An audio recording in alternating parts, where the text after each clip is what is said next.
PDT उपन्यास में आपका स्वागत है। हम लोकप्रिय वेब उपन्यासों को ऑडियो बुक के रूप में जीवन में लाते हैं, जिससे आपके लिए कभी भी महान कहानियों का आनंद लेना आसान हो जाता है। नियमित अपलोड और इमर्सिव स्टोरी टेलिंग के लिए सदस्यता लें। अध्याय 101 तुशान वाई का संकट, जिसके बारे में बोलते हुए ये फू शो म्यूल एक खच्चर दानव है जो 12 स्वर्गीय राक्षसों में से तीसरी रैंकिंग है और इसकी खेती का स्तर भी गोल्डन अमृत के 8वें स्तर पर है। सामान्य परिस्थितियों में तुशान वाई के लिए उससे निपटना आसान होगा, लेकिन अब तुशान हाँ एक पल के लिए लापरवाह था और गलती से फुशों खच्चर द्वारा निर्धारित जाल में गिर गया। इसलिए उसकी लड़ाकू प्रभावशीलता को अनिवार्य रूप से समझौता किया गया था। वे 12 स्वर्गीय राक्षस हैं और वे तियानही के 12 दानव जनजातियों से आते हैं। इसके अलावा इन महान राक्षसों में से प्रत्येक के पास एक कौशल है जिसमें वह कुशल है। उदाहरण के लिए 12 स्वर्गीय बुराइयों के 6 महान राक्षसों को जो पिछली बार आत्मा बलिदान रक्त गठन के माध्यम से 10,000 अमर संप्रदायों के पीछे के पहाड़ में निषिद्ध क्षेत्र में भेजा गया था, और वानर दानव लियू मिमी क्रूर बल के साथ लोगों को चोट पहुंचाने में अच्छे हैं, जो कि शक्ति तकनीक है। स्नैक दानव की लियू रमिमी ने स्नैक क्वीन कहा था, दोहरी खेती और संभोग की कला में अच्छा था, जिसे द आर्ट ऑफ वासना कहा जाता था। फॉक्स लॉर्ड 2 शान वाई के नेतृत्व में फॉक्स कबीले के लिए वे लोगों की कला में अच्छे हैं। फुशों खच्चर जैसी खच्चर जनजातियों का जन्म बदसूरत दिखावे के साथ हो सकता है और उन्हें संतानों को पुनः पेश करने में कठिनाई हो सकती है। इसलिए स्वर्गीय डीओ ने उन्हें युद्ध संरचनाओं के लिए एक आत्मीयता दी है जो अन्य दानव जनजातियों से अलग है। इसलिए एक बार जब खच्चर जनजाति वयस्कता तक पहुंच जाती है तो वे अक्सर संरचनाओं के बेहद कुशल स्वामी बन जाते हैं।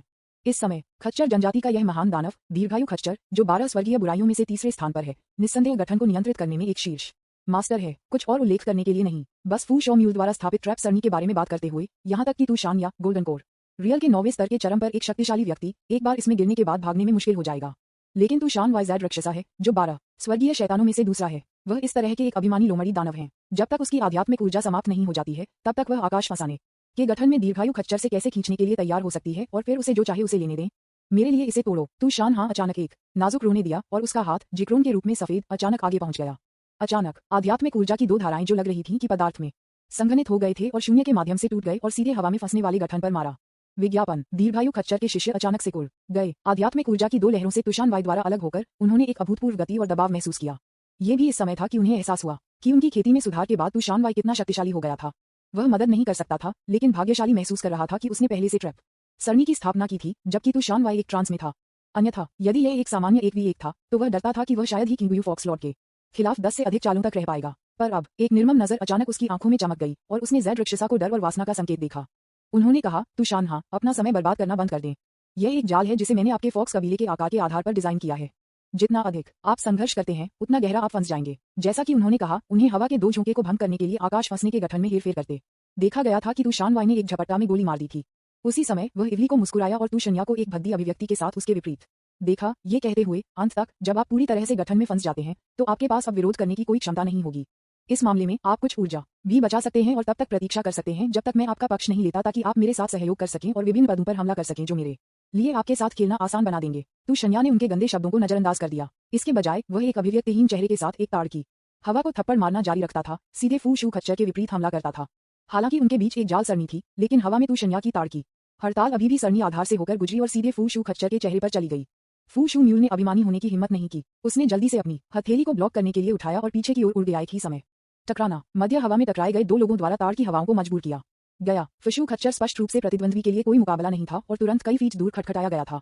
ये डगमगा गया और लगभग हवा से गिर गया। तथापि तुशान हाँ भी ठीक महसूस नहीं कर रहा था। विज्ञापन। हालांकि उसे दीर्घायु खच्चर के साथ टकराव में एक बड़ा फायदा है, लेकिन अब वह एक खाली गठन में फंस गई थी। इसलिए भले ही उसने दीर्घायु खच्चर पर हमला करने के लिए अपनी सारी ताकत का उपयोग करने की कोशिश की, वह इसे सहन नहीं कर सकती थी। एक पलक झपकते में उसका शरीर गठन के लगभग आधे हिस्से में डूब गया।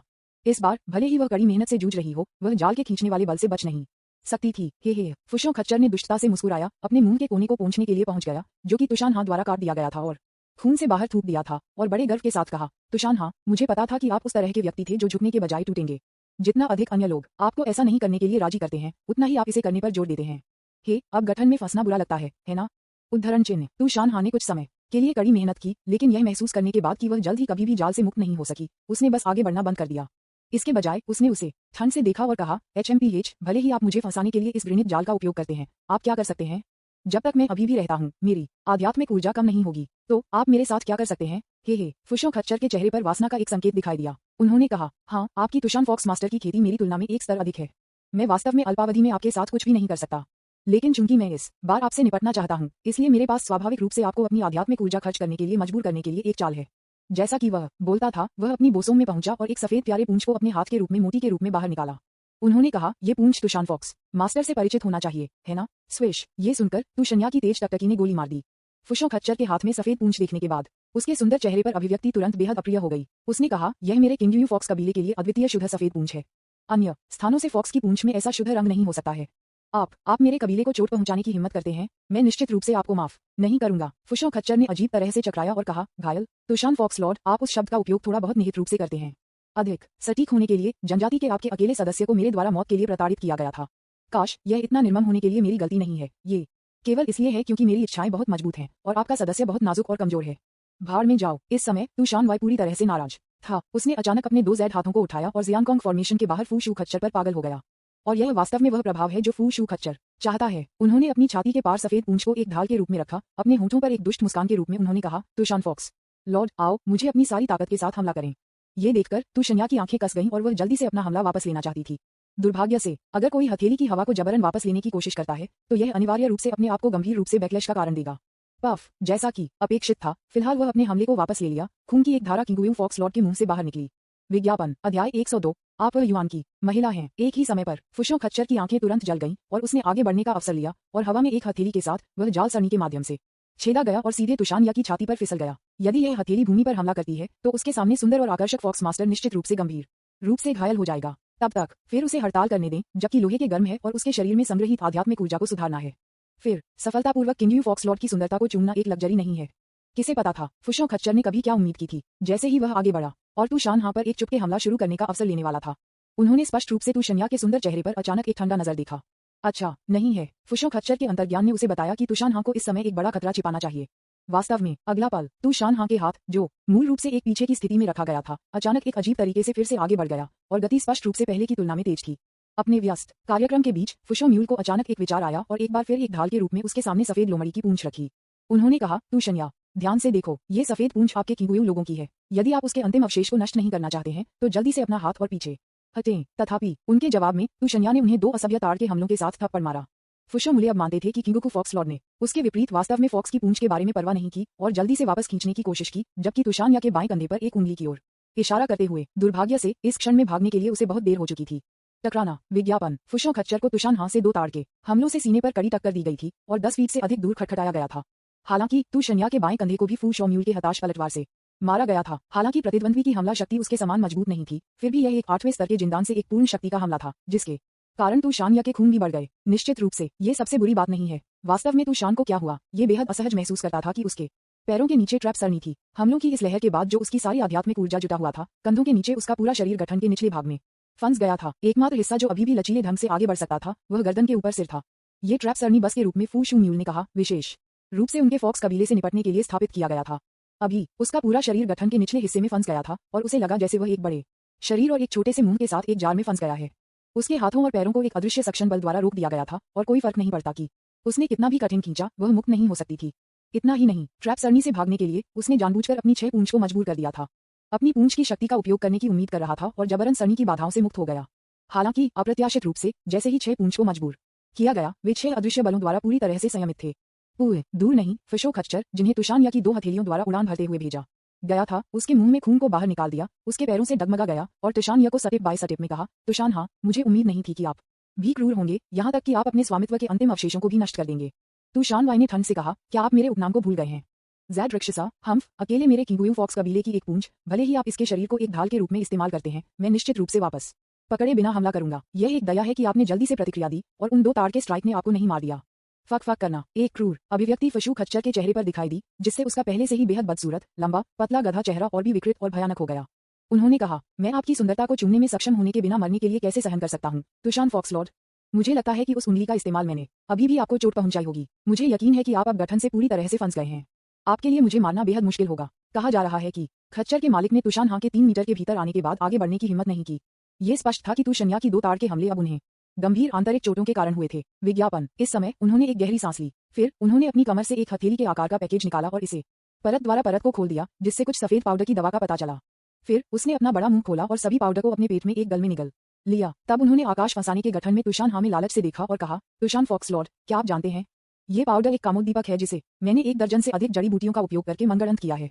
यहाँ तक कि एक उंगलियों के आकार की राशि मेरे लिए पूरी रात एक महिला को रखने के लिए पर्याप्त है। और अभी उन्होंने तुशन्या को एक अभूतपूर्व रूप से वासनापूर्ण टकटकी के साथ देखा, ये कहते हुए, अरे, मैंने एक पूर्ण आधा पाउंड निगल लिया। इसलिए मैं आपके साथ मेरी पियरलेस सौंदर्य के साथ 10 दिनों और 10 रातों के लिए बिना रुके वाशाम की यात्रा करने की योजना बना रहा हूँ। मैं आप हमारी खच्चर जनजाति की असाधारण क्षमता का अनुभव करना चाहते हैं जो इस संबंध में अन्य जनजातियों को पार कर लेता है। तू शन्या का सुंदर चेहरा अचानक बदल गया और उसकी फीनिक्स आंखों में जानलेवा इरादे मजबूत और मजबूत हो गए। लेकिन फिलहाल उसका नाजुक शरीर खाली गठन में फंस गया था और वह केवल अपनी पूरी ताकत का 10% हिस्सा ले सकती थी। भले ही वह इस घृणित चीज को मौत के घाट उतारना चाहती थी जिससे उसे इतना घृणा हो गई, वह शक्तिहीन थी।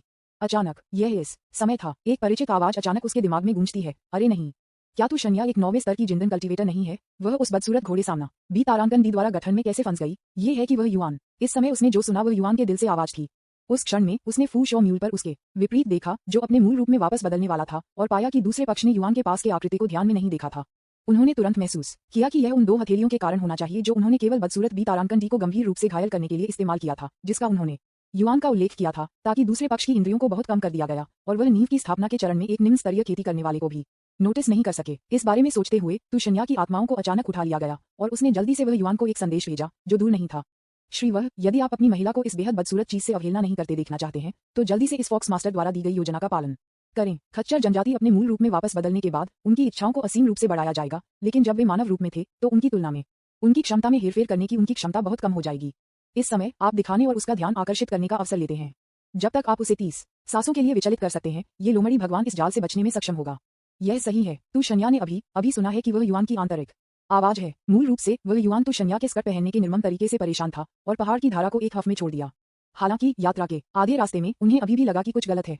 विज्ञापन अध्याय 103 असफल चुपके हमला। आखिरकार हालांकि तुशान वाई फॉक्स कबीले का एक महान दानव है और दानव कबीले के 12 राक्षसों में से एक है, उसके हाथ अनगिनत प्राणियों के रक्त के साथ दाग रहे हैं, इसलिए वह दोनों के बीच शारीरिक अंतरंगता का इलाज कर सकता है। लेकिन वह युआन ऐसा नहीं कर सका। कुछ चीजें हुई और वे हुए और वह कुछ भी नहीं दिखाया कि फॉक्स दानव यूलोशा की तरह कुछ भी नहीं हुआ। इसलिए इस आदिम घने जंगल को छोड़ने के आधे रास्ते में उन्होंने वापस जाने और देखने का फैसला किया कि क्या दोनों के बीच इस अप्रत्याशित सामंजस्य का अधिक उपयुक्त समाधान था। लेकिन उन्होंने कभी इसकी उम्मीद नहीं की। वह अभी पहाड़ की धारा के बाहरी इलाके में लौट आया था जब वह तू शान्या के खिलाफ साजिश रचने और उसे एक जाल सरणी में फंसाने के लिए फू शू म्यूल की साजिश रचने के लिए हुआ था। शायद यह वैसा ही था जैसा तू शन्या ने अनुमान लगाया था। दीर्घायु खच्चर को उसके 2 पिछले ताड़ के हमलों से आंतरिक चोटें आई थीं और इसकी इंद्रियों और जागरूकता को बहुत कम कर दिया गया था। इसलिए मैं पहले क्षण में युआन की उपस्थिति को नोटिस करने में विफल रहा। वास्तव में इसे दीर्घायु खच्चर के रूप में भी उल्लेख नहीं करते हैं। यहाँ तक कि तू शानहा, जिनकी खेती का स्तर उनकी तुलना में एक स्तर अधिक था, यह महसूस करने में असमर्थ था कि वह कुछ समय के लिए युआन का आगमन था, क्योंकि उनके शरीर में आध्यात्मिक ऊर्जा का बहुत उपभोग किया गया था और उनका ध्यान उनके विपरीत फू शू खच्चर पर केंद्रित था और उनके नाजुक शरीर को फंसाने वाले जाल सरणी। इस पल जब उन्होंने युआन ने तू शन्या का संदेश सुना तो उसे दिखाने के लिए कहा और छिपे हुए खच्चर राक्षस फू शू खच्चर का ध्यान आकर्षित किया। उसने बस एक पल के लिए विचार किया और फिर सहमत हो गया। एक और तू शन्या का उसके साथ एक रिश्ता था, इसलिए सख्ती से बोल रहा था, वह उसकी महिला थी। स्वाभाविक रूप से वह अपनी महिला को फिर से अन्य पुरुषों द्वारा अपवित्र करते हुए देखना नहीं चाहता था, विशेष रूप से खच्चर जो उसे छूने का इरादा रखता था, और वह एक ऐसा बदसूरत खच्चर दानव था। वहीं दूसरी ओर खच्चर दानव से निपटने के लिए महान फॉक्स दानव के साथ संकट से तू शान को बचाने और एक साथ खच्चर दानव से निपटने के लिए वह युआन के मूल इरादे से वान डू क्लोन का उपयोग करने का मूल इरादा इन 2 अकेला महान राक्षसों को खोजने और उन्हें रोकने के लिए था। भालू दानव के साथ सेना में शामिल होना। इस बारे में सोचते हुए वह युआन ने अपना दिमाग इकट्ठा किया, अपनी सांस को सबसे निचले स्तर तक कम कर दिया और आसपास की झाड़ियों की मदद से वह दीर्घायु खच्चर की दिशा की ओर घुस गया। मुंह विज्ञापन फिशू खच्चर जो अपने मूल रूप में लौट आया था, अचानक एक उच्च पिच वाली गर्जना को बाहर कर दिया। अभी ये स्पष्ट रूप से देखा जा सकता है कि उसकी जोड़ी लाल खच्चर की आंखें तुशान को घूरते समय बेहद लालची और वासनापूर्ण हो गईं। अचानक उसने अपने स्कारलेट खच्चर की जीभ को फैलाया और अपने ऊपरी और निचले होंठों को चाटा, जिसमें उसके मुंह के कोने से लार की एक लंबी स्ट्रिंग बह रही थी। वह एक वासनापूर्ण भूत की तरह लग रहा था जो दानव कबीले से इस फियरलेस सुंदरता को अपने पेट में निगलना चाहता था। इस समय ये कहा जा सकता है कि यह एक दीर्घायु खच्चर में बदल गया है जो एक साधारण खच्चर के आकार से लगभग दोगुना है, और यह सब देख सकता है कि तू शान्या है जो जाल सरणी में फंस गया है। इसके अलावा और कुछ नहीं है, और इस वजह से वह युआन को उस पर चुपके करने का अवसर मिला।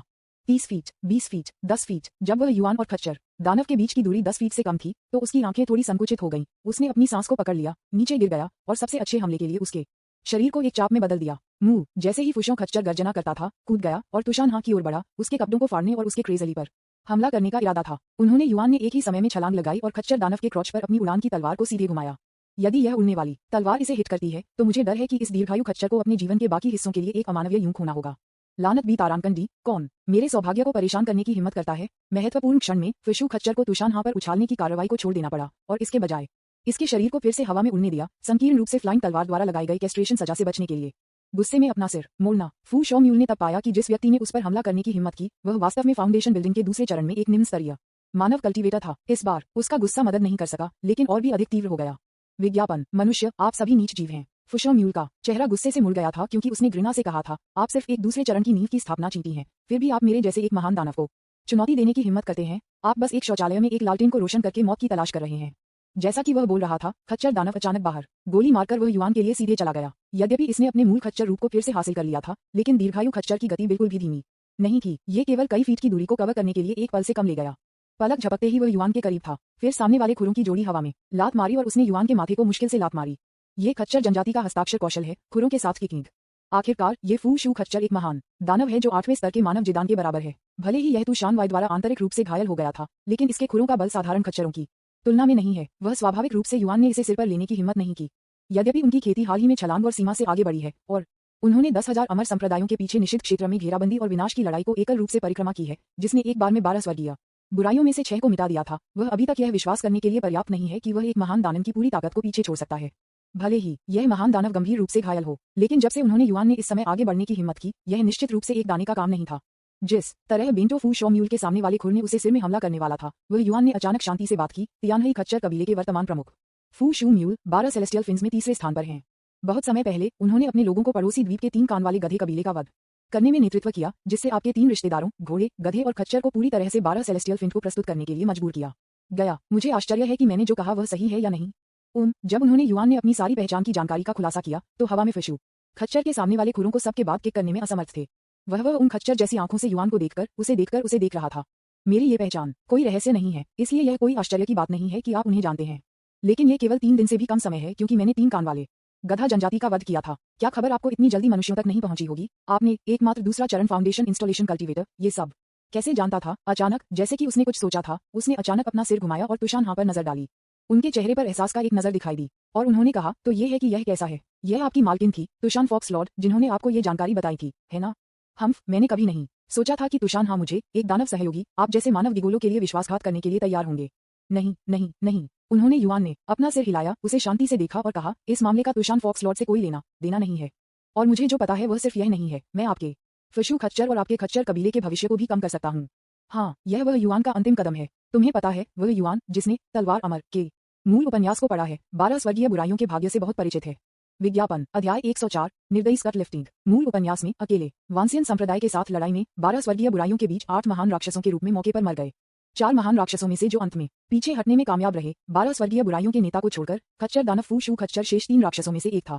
बेशक, हालांकि उन्होंने अपनी जान बचाई, लेकिन खच्चर दानव को पेट में मारा गया था, जो वांसियन संप्रदाय के नेता वांगशिंग द्वारा, ताकि वह स्थानांतरित नहीं हो सके और खच्चर के कबीले का एक यूनुच बन गया। बाद में फू शू खच्चर ने 12 स्वर्गीय बुराइयों के नेता को नाराज कर दिया, जिन्होंने उसे किस्मत वाले नायक जुजियांग से हमलों की एक लहर को प्रभावित करने के लिए धोखा दिया, लेकिन वह अंततः मौत के अपने भाग्य से बच नहीं सका। उनकी मृत्यु के बाद उनके खच्चर जनजाति के क्षेत्र को जल्दी से अन्य दानव जनजातियों द्वारा निगल लिया गया था और उनके सभी सदस्य क्षेत्र की लड़ाई में मारे गए या घायल हो गए। निश्चित रूप से ये बात के भूखंड वे अनुभव हैं जो उनकी मृत्यु के बाद अधिकांश दानव कबीले नेताओं के परिवार के सदस्यों के साथ होंगे। इसलिए उन्होंने युआन ने इसका उपयोग करने का इरादा नहीं किया था, ताकि उनके सामने खच्चर जनजाति के प्रमुख को डराने के लिए इसका उपयोग किया जा सके।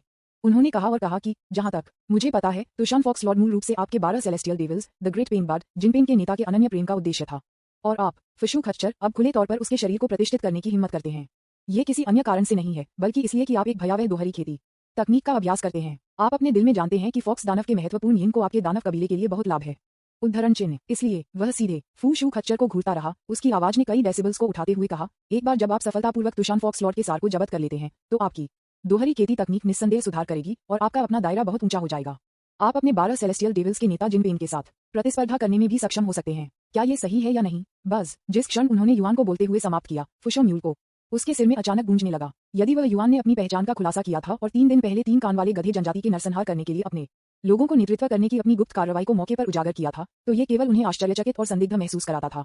तो इस क्षण में जब उन्होंने युआन ने दोहरी खेती की बुरी कला के अपने अभ्यास के शीर्ष रहस्य का खुलासा किया, जिसे उन्होंने पहले कभी किसी के सामने प्रकट नहीं किया था, तो फू शू म्यूल एक पल के लिए दंग रह गया था। मैं लगभग सहज रूप से थरथराया। अगले ही क्षण खच्चर के मालिक ने अपनी आंखों में घबराहट के संकेत के साथ युआन को देखा और कहा, असंभव, बिल्कुल असंभव। सभी महिलाएं जो मेरी दोहरी खेती के रहस्यों के बारे में जानती थीं, वे मेरे द्वारा सूख गईं और मर गईं। कैसे? आपको ये कैसे पता चला? विज्ञापन। ये सुनकर वह युआन का चेहरा अचानक अंधेरा हो गया। तलवार अमर के मूल उपन्यास में इस तरह की बात का उल्लेख नहीं किया गया था, इसलिए उन्हें इस बात का कोई अंदाजा नहीं था कि यह फू शू खच्चर इतना शातिर हो सकता है। क्योंकि उन्होंने दोहरी खेती की बुरी कला का अभ्यास किया, न केवल उन्होंने जबरन महिला के शरीर को ले लिया, बल्कि अंत में उन्होंने अपना खून भी चूसा और जिससे वह मर गया। ये जानवर इतना क्रूर था, कोई आश्चर्य नहीं कि वह मूल उपन्यास में विघटित हो गया था। बेशक अब दूसरे पक्ष के खिलाफ मुड़ने का समय नहीं है। उन्होंने युआन ने तब गंभीरता से कहा, यदि आप नहीं चाहते कि दूसरों को पता चले तो ऐसा न करें। चूंकि आपने ऐसा कुछ किया है इसलिए यह अपरिहार्य है कि दूसरों को इसके बारे में पता चलेगा, लेकिन ऐसा नहीं है कि मैं आपको इस बार बताना चाहता हूँ। मैं आपको बताना चाहता हूँ कि आप इस दुष्ट दोहरी खेती की तकनीक का अभ्यास कर रहे हैं जो मेरे लिए सिर्फ मेरे लिए ज्ञात नहीं है। आपके बॉस जिनपिंग को भी इसके बारे में पता है। उद्धरण चिन्ह असंभव। फुशों खच्चर ने एक खड़खड़ की तरह अपना सिर हिलाया और कहा, हालांकि बॉस सत्ता से ग्रस्त है और पूरे तियानही दानव की दौड़ को एकजुट करना चाहता है, लेकिन वह इस दोहरी खेती तकनीक से सबसे अधिक घृणित है जो एकतरफा रूप से महिलाओं के सार को जब्त कर लेता है। अगर वह जानता था कि मैं गुप्त रूप से इस तकनीक का अभ्यास कर रहा हूं, तो वह इसे कैसे जाने दे सकता है? उन्होंने युआन ने चुपचाप कहा, ऐसा इसलिए है क्योंकि जिनपिंग आपके 12 खगोलीय शैतानों के नेता गुप्त रूप से एक दोहरी खेती तकनीक का अभ्यास भी कर रहे हैं जो उन्हें एकतरफा रूप से एक महिला के महत्वपूर्ण सार को जब्त करने की अनुमति देता है। क्या इस बार यह न केवल फुशों खच्चर था बल्कि तुशान हाँ भी था जिसने सदमे की आवाज की? जाहिर तौर से युआन द्वारा प्रकट किए गए रहस्य ने उसे भी बनाया। किंग्यू के फॉक्स लॉर्ड अविश्वसनीय महसूस करते हैं। ईविल ड्यूल कल्टीवेशन तकनीक के जिनपिंग के अभ्यास के रहस्य के बारे में वह युआन निश्चित रूप से एक यादृच्छिक अनुमान नहीं लगा रहा था, और जहां तक वह जानता था इस कारण से कि दूसरी पार्टी ने तुशानिया के शरीर को प्रतिष्ठित किया, एक तरफ उसकी सुंदर उपस्थिति की प्रशंसा करने के लिए और दूसरी ओर उसके पास फू शो म्यूल के रूप में एक ही योजना होनी चाहिए, तुशानिया के सार को कम करके अपनी खेती को और बेहतर बनाने का प्रयास किया। हालांकि उन्हें इस मामले के लिए कोई मजबूत सबूत नहीं मिला है, इसलिए इस समय इसके बारे में बोलना अटकलों की तरह अधिक है। लेकिन अभी इससे कोई फर्क नहीं पड़ता कि यह अटकलें हैं या नहीं। तुरंत विज्ञापन। फिर उसने अपनी टकटकी लगाई और उसे तुशानिया के सुंदर चेहरे पर तय किया जो हवा के जाल में फंस गया था। वह दूर नहीं था। उन्होंने कहा, तुशान फॉक्स मास्टर 30 सांस पहले ही पारित हो चुकी है। आपको बचने में सक्षम होना चाहिए है ना? अचानक फुशों खच्चर के शिष्य सिकुड़ गए और उन्होंने अवचेतन रूप से तुशान वाई पर एक नर्वस अभिव्यक्ति के साथ नजर डाली। फिर उन्होंने तुशान को देखा जो मूल रूप से गठन में फंस गया था, अचानक अपने शरीर पर एक शानदार सुनहरी रोशनी का उत्सर्जन कर रहा था। वह गठन जो उसे अचानक फंसाया गया, वह परत द्वारा परत को उखड़ने लगा जैसे कि यह एक अदृश्य बल द्वारा जबरन नष्ट हो गया था। उफ! फुशों खच्चर ने गुप्त रूप से रोया और जल्दी से तुशान हाँ को दबाने के लिए फिर से जाल गठन को स्थिर करने के लिए गठन के झंडे को नियंत्रित करने की कोशिश की। किसे पता था अगला पल फिर पूरे ट्रैप सरनी ने एक अजीब क्रैकिंग ध्वनि बनाई और अचानक एक पल में ढह गया। तुशनिया एक नीली पोशाक पहने और बेहद सुंदर अचानक एक कदम आगे ले गई और सीधे एक उल्का की तरह उसकी ओर आ गई। संकट के बीच में फुशों खच्चर की आंखें अचानक भयंकर हो गईं। वह अचानक आगे बढ़ गया और उसने युआन को एक खुर के साथ जमीन पर पिन किया। वह किंग्यू फॉक्स लॉर्ड को जमकर देखता था और कहा, तुशनिया, अगर तुम आधे फुट के करीब आने की हिम्मत करते हो तो मैं तुम्हें मेरे सुंदर लड़के प्रेमी एक खुर के साथ मार दूंगा। ये सुनकर तुशान हाँ अपनी उड़ान में रुका, फिर अपने कमल के पैरों को अपनी ओर ले जाना जारी रखा, ये कहते हुए, इस बी तारांकन दी ह्यूमन ने सिर्फ मेरी बेगुनाही का उल्लंघन किया और मैं बस उसे मारने वाला था। अब जब आप मेरे लिए कर सकते हैं तो मैं इसे करने के लिए स्वाभाविक रूप से खुश हूँ। अरे बाप रे! अभी तक फुशू खच्चर से कोई प्रतिक्रिया नहीं थी, लेकिन वह युआन फॉक्स दानव से नाराज होने वाले पहले व्यक्ति थे और गुप्त रूप से कोसना शुरू कर दिया था। जैसा कि अपेक्षित था, एक महिला का दिल सबसे शातिर है। तुशान हाँ, मैंने बस खतरे की अवहेलना की और खुद को खतरे में डाल दिया, इस बदसूरत खच्चर दानव का ध्यान आकर्षित करते हुए जिसने आपको जाल से मुक्त होने का अवसर दिया। क्या यह है कि आप मुझे कैसे चुका रहे हैं वापस? तो आप अभी भी मेरे खून और सार को चूस रहे थे। एक बार जब मैंने आपको भर दिया तो आपने अपनी स्कर्ट को बेरहमी से उठाना शुरू कर दिया है ना? स्विश! लगभग उस समय जब उन्होंने युआन ने अपने आंतरिक विचारों का खुलासा किया, तुशनिया का सुंदर चेहरा अचानक खून के रूप में लाल हो गया। यह लानत मानव बी तारांकन दी। ये फॉक्स मास्टर स्पष्ट रूप से उस बदसूरत खच्चर दानव के साथ एक मनोवैज्ञानिक खेल खेल रहा है। सुनो कि आप कैसे बी तारांकन डी इसे तैयार कर रहे हैं। फॉक्स मास्टर विज्ञापन अध्याय 105 the fury of the fox lord. मैं आपके सार और खून को निचोड़ता रहा और आपने मुझे भर दिया और फिर आपने मेरी स्कर्ट को बेरहमी से उठा लिया। सुनो कि यह किस तरह के शातिर शब्द है। तारांकन डी सुनममिट वह कह रहा है। यहाँ तक कि अगर ये दिल की आवाज है तो क्या इस तरह के अश्लील शब्दों को बोला जा सकता है? तुशान हाँ शर्म और आक्रोश से भर गया था। अगर वह उसके पार से फूशू खच्चर की उपस्थिति पर विचार नहीं करती तो वह अपने गर्म स्वभाव को नियंत्रित करने में असमर्थ होती और उसे युआन मुखर बी तारांकन डी दूर थप्पड़ मारती। लेकिन मैंने और नहीं कहा। शन्या ने जानबूझकर फूशू खच्चर के सामने युआन के प्रति उदासीन काम किया और यह वास्तव में काम किया। फुशों खच्चर की आंखें तुशानिया और वह युआन के बीच आगे पीछे भटक गईं। जाहिर है कि पूर्व ने जो कहा उसकी सच्चाई पर संदेह किया। इस समय वह युआन जिसे फुशू खच्चर के खुर द्वारा जमीन पर पिन किया गया था ने कहा, अफसोस भाई खच्चर, अगर मैं आप थे तो मैं निश्चित रूप से इस तरह के मूर्खतापूर्ण काम नहीं करूंगा जैसा कि मेरे जैसे इंसान का उपयोग करना। मेरे जैसे इंसान को तुशान फॉक्स लॉर्ड को धमकी देने के लिए, यह उल्लेख करने के लिए नहीं कि हम मनुष्य और आप राक्षस प्राकृतिक दुश्मन हैं। उन्होंने युआन ने अपनी नाक की नोक को छुआ और शांति से कहा, चलो कहते हैं कि मैं वह तुशान फॉक्स लॉर्ड के साथ एक आकस्मिक शारीरिक संबंध था। मुझे डर है कि हमारे तुशान फॉक्स लॉर्ड इसे अपने जीवन में शर्म की बात मानेंगे। चूंकि यह शर्म की बात है, क्या आपको लगता है कि तुशान फॉक्स लॉर्ड मुझ पर कोई दया करेंगे? ये सुनकर फुशों खच्चर ने उसे खाली रूप से देखा, उसके चेहरे पर एक चकित नजर और अवचेतन रूप से खच्चर खुर को गीला कर दिया जो वह युआन पर दबा रहा था। इस समय तुशनिया, जो दोनों के बीच कार्यों पर ध्यान दे रही थी, अचानक उसकी खूबसूरत आंखों में प्रकाश की दो तेज किरणें थीं। फिर वह तुरंत प्रकाश के एक फ्लैश में बदल गई और दीर्घायु खच्चर के सामने की ओर बढ़ गई। तुरंत एक भयंकर हथेली चाकू के साथ वह खच्चर जनजाति के बड़े राक्षस में मुश्किल से नीचे गिर गया। टकराना। आखिरकार फुशों खच्चर की खेती तुशान वाई की तुलना में एक स्तर कमजोर थी और वह तुशानिया के अचानक हमले से गार्ड को पकड़ा गया था, इसलिए उसके पास चकमा देने का समय नहीं था और उसे सीधे किंग्यू फॉक्स लॉर्ड द्वारा मारा गया था। अचानक उनके पूरे खच्चर शरीर को तुरंत 10 फीट से अधिक दूर कर दिया गया और पूल में भारी पड़ गए। फ्लॉप विज्ञापन। इस समय इस महान खच्चर राक्षस द्वारा पानी की छींटाकशी 10 फीट से अधिक ऊंची थी। उसके लिए वह नहीं जानता था कि क्या उसे तूशान या की हथेली से बेहोश कर दिया गया था या उसका सिर छप से चक्कर आ गया था, लेकिन वह लंबे समय तक पूल से ऊपर नहीं तैर सकता था। तूशन्या ने फशु खच्चर को एक ताड़ की हड़ताल के साथ थप्पड़ मारा।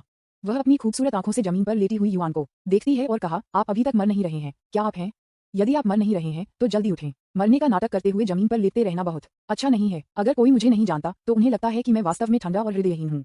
मैं आप जैसे निम्न स्तरीय मानव कल्टीवेटर के साथ जुआ खेल रहा हूँ। वह युआन। उसे क्यों लगा कि उसके सामने तुशान फॉक्सलॉट के साथ एक रोमांटिक मुठभेड़ होने के बाद उसके प्रति दूसरे पक्ष का रवैया स्पष्ट रूप से बहुत बुरा हो गया। सामान्य परिस्थितियों में यदि किसी पुरुष का एक महिला के साथ संबंध है तो क्या महिला को शारीरिक रूप से पहले विजय नहीं की जानी चाहिए और फिर धीरे धीरे पुरुष को मनोवैज्ञानिक रूप से स्वीकार करना शुरू कर दिया जाए?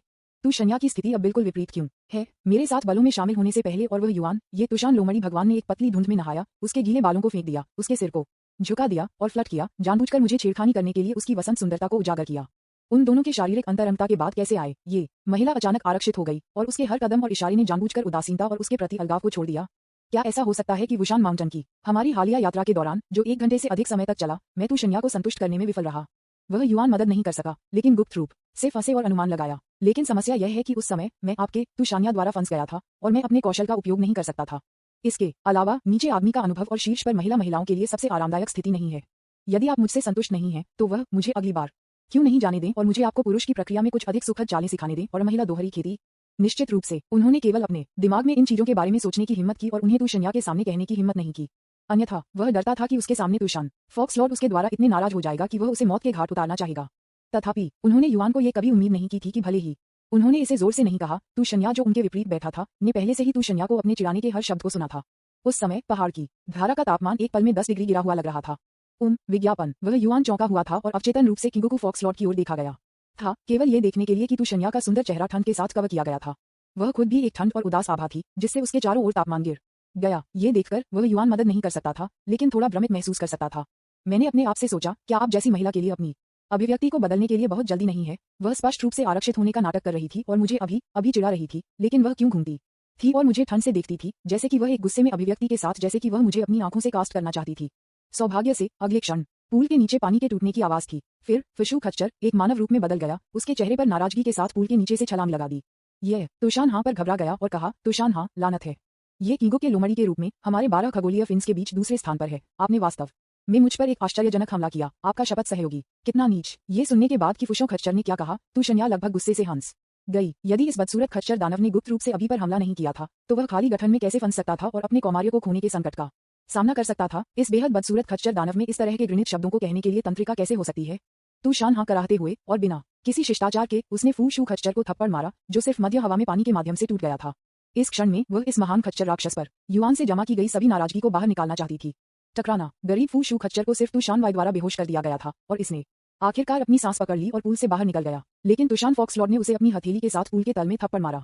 इस बार वह पूल के नीचे लंबे समय तक रहा। एक लंबे समय के बाद तालाब में पानी बढ़ने लगा, जैसे कि दीर्घायु खच्चर ठीक हो गया था और फिर से पानी से बाहर निकलने वाला था, कोलाहलयुक्त। लेकिन अगले क्षण में तूशान हाँ ने अचानक अपने दाहिने हाथ को फैला दिया, जो कि जैड की तरह सफेद था, और फूशू म्यूल को थप्पड़ मारा, जिसका खच्चर सिर अभी उभरा था, कठिन था। मुंह। इस बार तूशान हाँ ने फूशू खच्चर को सीधे अपने मूल खच्चर शरीर में थप्पड़ मारा और इसने अत्यधिक दर्द की चीख को बाहर कर दिया।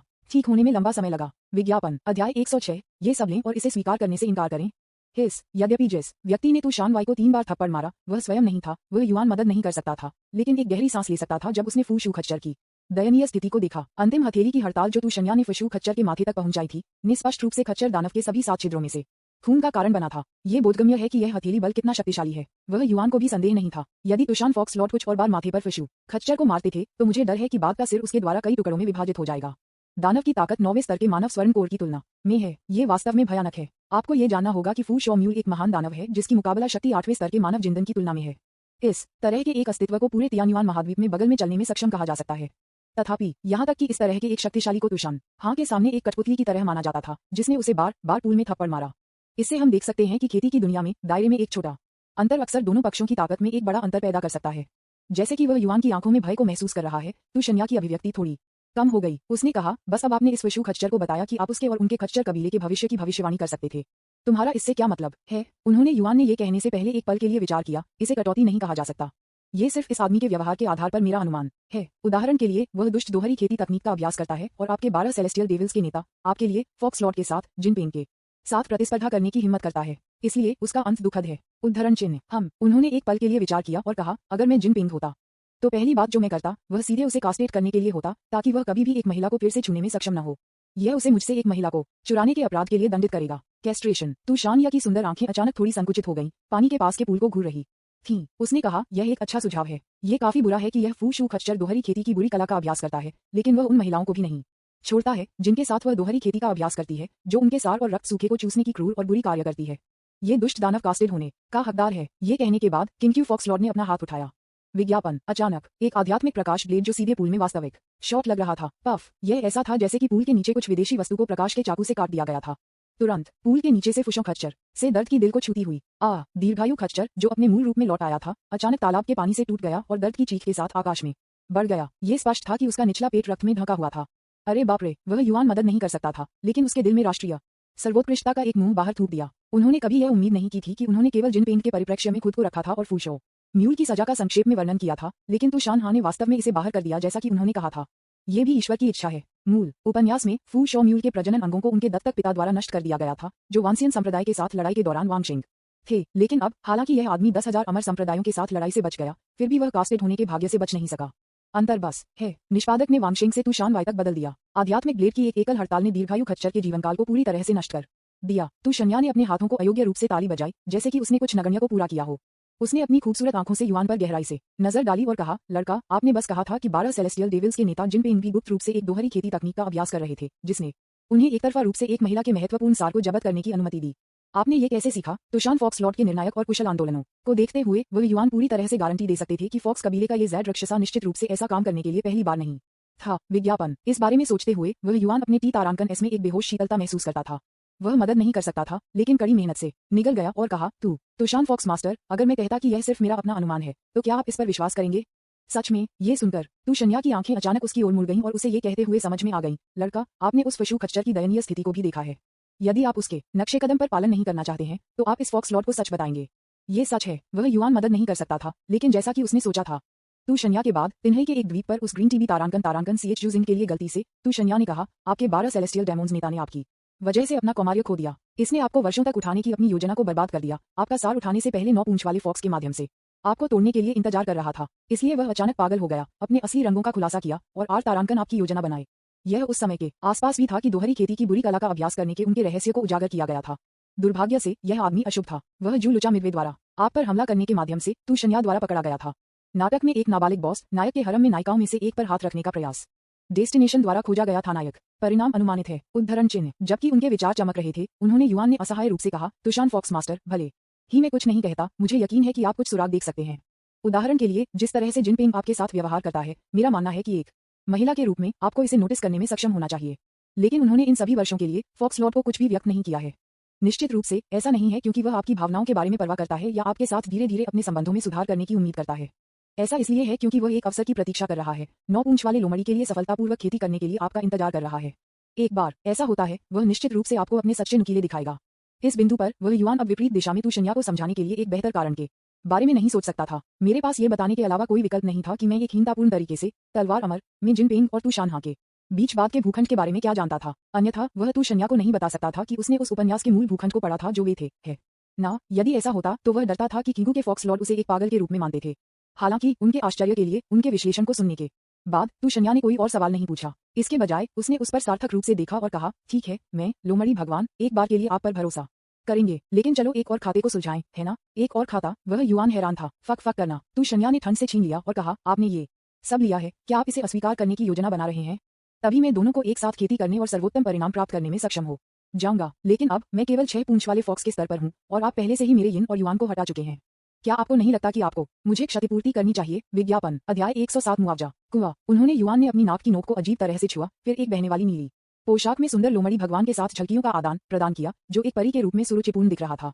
उन्होंने कहा, मुझे आश्चर्य है कि लोमड़ी भगवान कैसे करना चाहेंगे। एहम, मुझे मुआवजा दें। ये सुनकर तुशन्या तुरंत नहीं बोलती थी। इसके बजाय उसने अपनी आकर्षक फीनिक्स आंखें थोड़ी सी उठाईं और उसे सार्थक रूप से देखा। फिर उसने अपने चेरी के होंठों को भाग लिया और एक ठंडी आवाज में कहा, जिस मंदिर ने मुझे दबा दिया था, वह लोमड़ी भगवान एक अमर हथियार होना चाहिए था, ठीक है? लेकिन ऐसा लगता है कि यह क्षतिग्रस्त हो गया है। आप जैसे निम्न स्तरीय कल्टीवेटर, एक नींव स्थापना मंच की खेती करने वाले, इस तरह के एक हथियार के अधिकारी हो सकते हैं। उन्होंने युआन पर विचार किया और कहा, मुझे आश्चर्य है कि क्या फॉक्स मास्टर ने कभी 10,000 जहर संप्रदाय के बारे में सुना है। 10,000 जहर संप्रदाय। युआन के शब्दों को सुनने के बाद तू शन्या मदद नहीं कर सका, लेकिन थोड़ा डूब गया। उसने कहा, मैंने इसके बारे में सुना है, फॉक्स लॉर्ड। लेकिन 10,000 जहर संप्रदाय के नेता चेंग तियायाओ 10,000 साल पहले राक्षसों के खिलाफ महान लड़ाई में मर गए, है ना? क्या ऐसा हो सकता है? यह महल चेंग तियायाओ का असली जादू हथियार जेनेक्सियन पैलेस है।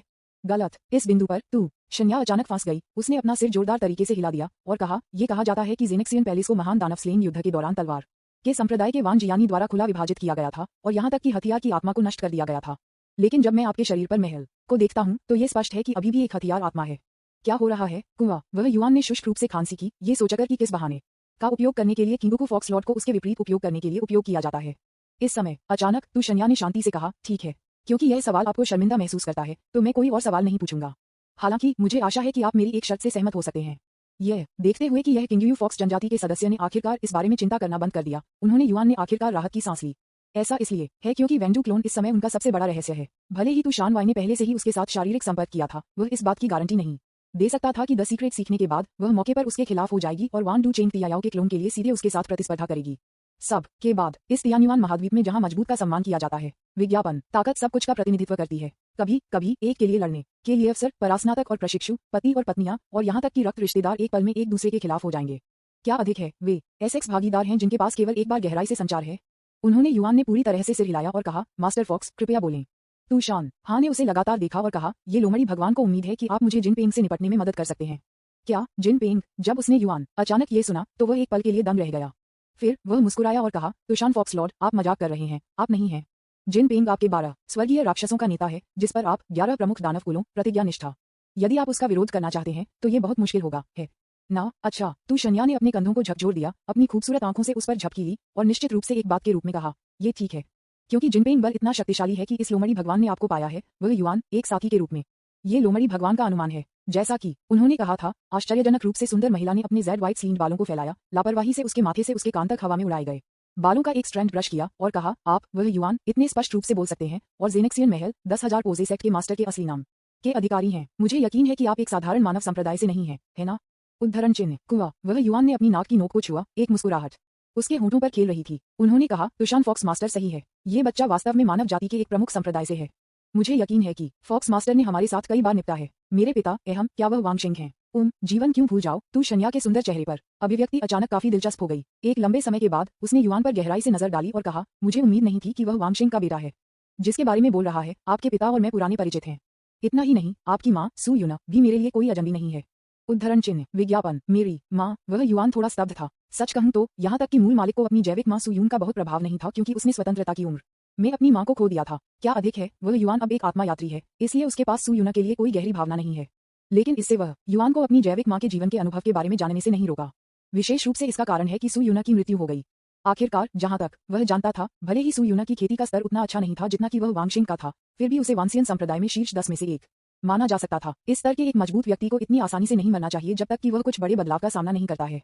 युआन के अपेक्षित टकटकी का सामना करते हुए तू शान्या ने चुपचाप कहा, चूंकि आप वांगशिंग के बेटे हैं, आपने यह अफवाह सुनी होगी कि आपकी माँ की मृत्यु के दौरान मृत्यु हो गई, है ना? उन्होंने युआन ने सिर हिलाया और कहा, हाँ, यह अफवाह अब मेरे वांसियन संप्रदाय में एक रहस्य नहीं है। तू शानहा ने कहा, लेकिन वास्तव में जब किसी की खेती हमारे स्तर तक पहुंचती है, पत्तियों पर उड़ती है और फूलों को उठाती है, तो हवा में चलना मुश्किल नहीं है। कोई भी बच्चे के जन्म से मर सकता है। जैसा कि वह बोलती थी, उसने अपनी आंखें युआन से उसके पार से तय की और कहा, आपकी माँ को इसका कारण ये बहुत ही सरल है।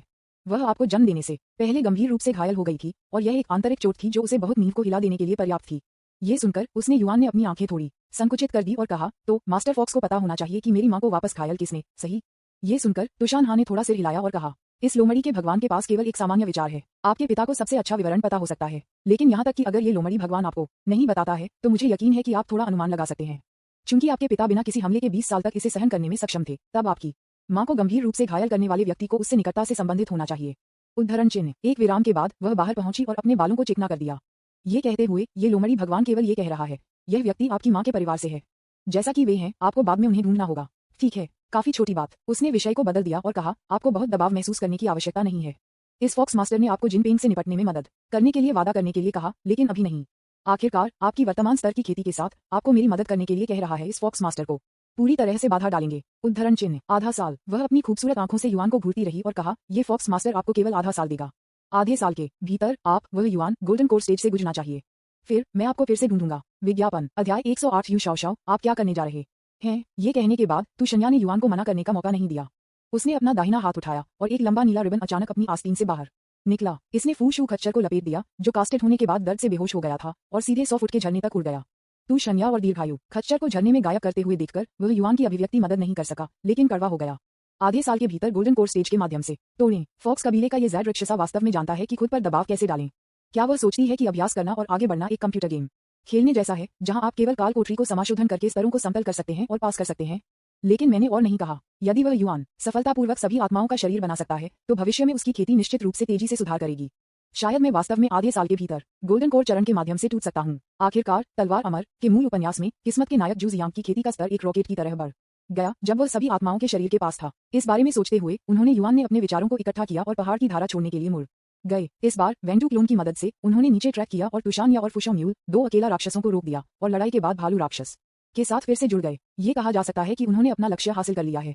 इतना ही नहीं, वह अपने लक्ष्यों को पार कर गया। एक और उनके पास तू शन्या के साथ एक अप्रत्याशित शारीरिक अंतरंगता थी, जिससे दोनों के बीच संबंध सबसे अंतरंग हो गए। दोनों भी भविष्य में 12 स्वर्गीय बुराइयों के नेता जिनपेंग से निपटने के लिए सेना में शामिल होने की योजना पर पहुंचे। दूसरी ओर 12 सेलेस्टियल डेविल्स के तीसरे फू शॉ म्यूल ने भी तू शान वाई में शामिल होने का इरादा किया, लेकिन उन्होंने चुपके से अपनी योजना को तोड़फोड़ किया और सफलतापूर्वक तू शान वाई को जाल से बचने में मदद की। इसने किंग की फॉक्स लॉर्ड को भी उग्र हो गया और एक ताड़ की हड़ताल के साथ उन्होंने खच्चर राक्षस को बाद में की संतानों को काट दिया। मरहम में एकमात्र मक्खी है। इस बार वह बहुत लंबे समय तक देरी कर रहा था, इसलिए उसे यू जियाक्सियाओ को एक बहाना देने के लिए एक सभ्य बहाने के बारे में सोचना पड़ा। युयांग सिटी। जब वह युआन लॉन्गमेन की दूसरी मंजिल पर यू जियाक्सियाओ के कमरे में लौट आया, तब तक लगभग आधी रात थी। वह बस कमरे में फिसल गया था और चुपचाप दरवाजा बंद कर दिया था जब उसने उसके पीछे एक नर्म क्लिक ध्वनि सुनी। तब अचानक मुझे कमरे में एक फायरलाइट लगा। विज्ञापन। ये पता चला कि यू जियाक्सियाओ ने शोर सुना और साइड रूम में एक तेल का दीपक जलाया। वह युआन अवचेतन रूप से घूम गया। दूर नहीं, यू जियाक्सियाओ एक सिंहासन पर बैठा था, जिसमें उसकी बाहों को उसकी छाती के पार मुड़ा हुआ था। उसने अपनी संकीर्ण आंखों से उसकी छानबीन की और पूछा, श्रीवह, तुम इतनी देर से वापस क्यों हो? क्या आप समझा सकते हैं? उन्होंने युआन ने अपनी नाक की नोक को अजीब तरह से छुआ और कहा, ठीक है, मुझे कुछ से देरी हुई, इसलिए। यू जियाक्सियाओ ने उसे चुपचाप बाधित किया। यह एक महिला के कारण होना चाहिए कि आपकी यात्रा में देरी हुई थी, ठीक है? और उसके शरीर से निकलने वाली आभा से न्याय करते हुए ऐसा लगता है कि वह फॉक्स जनजाति की सदस्य है। वह युआन, वह मदद नहीं कर सकता था, लेकिन अब आप महसूस कर सकता है। खुद को सोच रहा था, आप कैसे कर सकते हैं? एक महिला, इतनी गहरी नाक है। आप ये भी सूंघ सकते हैं कि दूसरा व्यक्ति एक लोमड़ी है। यह एक अच्छी बात है कि आपने तू शन्या की गंध को सूंघा नहीं है, अन्यथा यदि आप जानते थे कि एक किंगुकू फॉक्स लॉर्ड का मेरे जैसे किसी के साथ अंतरंग संबंध था, तो आप इतने परेशान कैसे हो सकते हैं? क्या? हालांकि वह युआन को नहीं जानता था कि यू जियाक्सियाओ ने अपने विचारों के हर शब्द को सुना। इसलिए जब उसे पता चला कि जिस व्यक्ति को वह युआन कर रहा था वह वास्तव में किंगक्वियू के लोमड़ी के लॉर्ड था, तो आप कल्पना कर सकते हैं कि वह कितनी हैरान थी। उस पल में उसने अपने चेरी के होठों को अपने दांतों के साथ मुश्किल से काट दिया और उसने जो लुक दिया वह युआन अचानक जटिल हो गया। जू मियाजिन, वह युआन की वरिष्ठ बहन, ठीक है। आखिरकार ये महिला एक शादी थी जो युआन की व्यवस्था की गई थी। पिता और उसके गुरु, उन दोनों को अच्छी तरह से मिलान किया गया था और वे साथी शिष्य थे। वे ताओवादी जोड़े बन गए, इसलिए यू शाओशाओ के पास कहने के लिए कुछ भी नहीं था।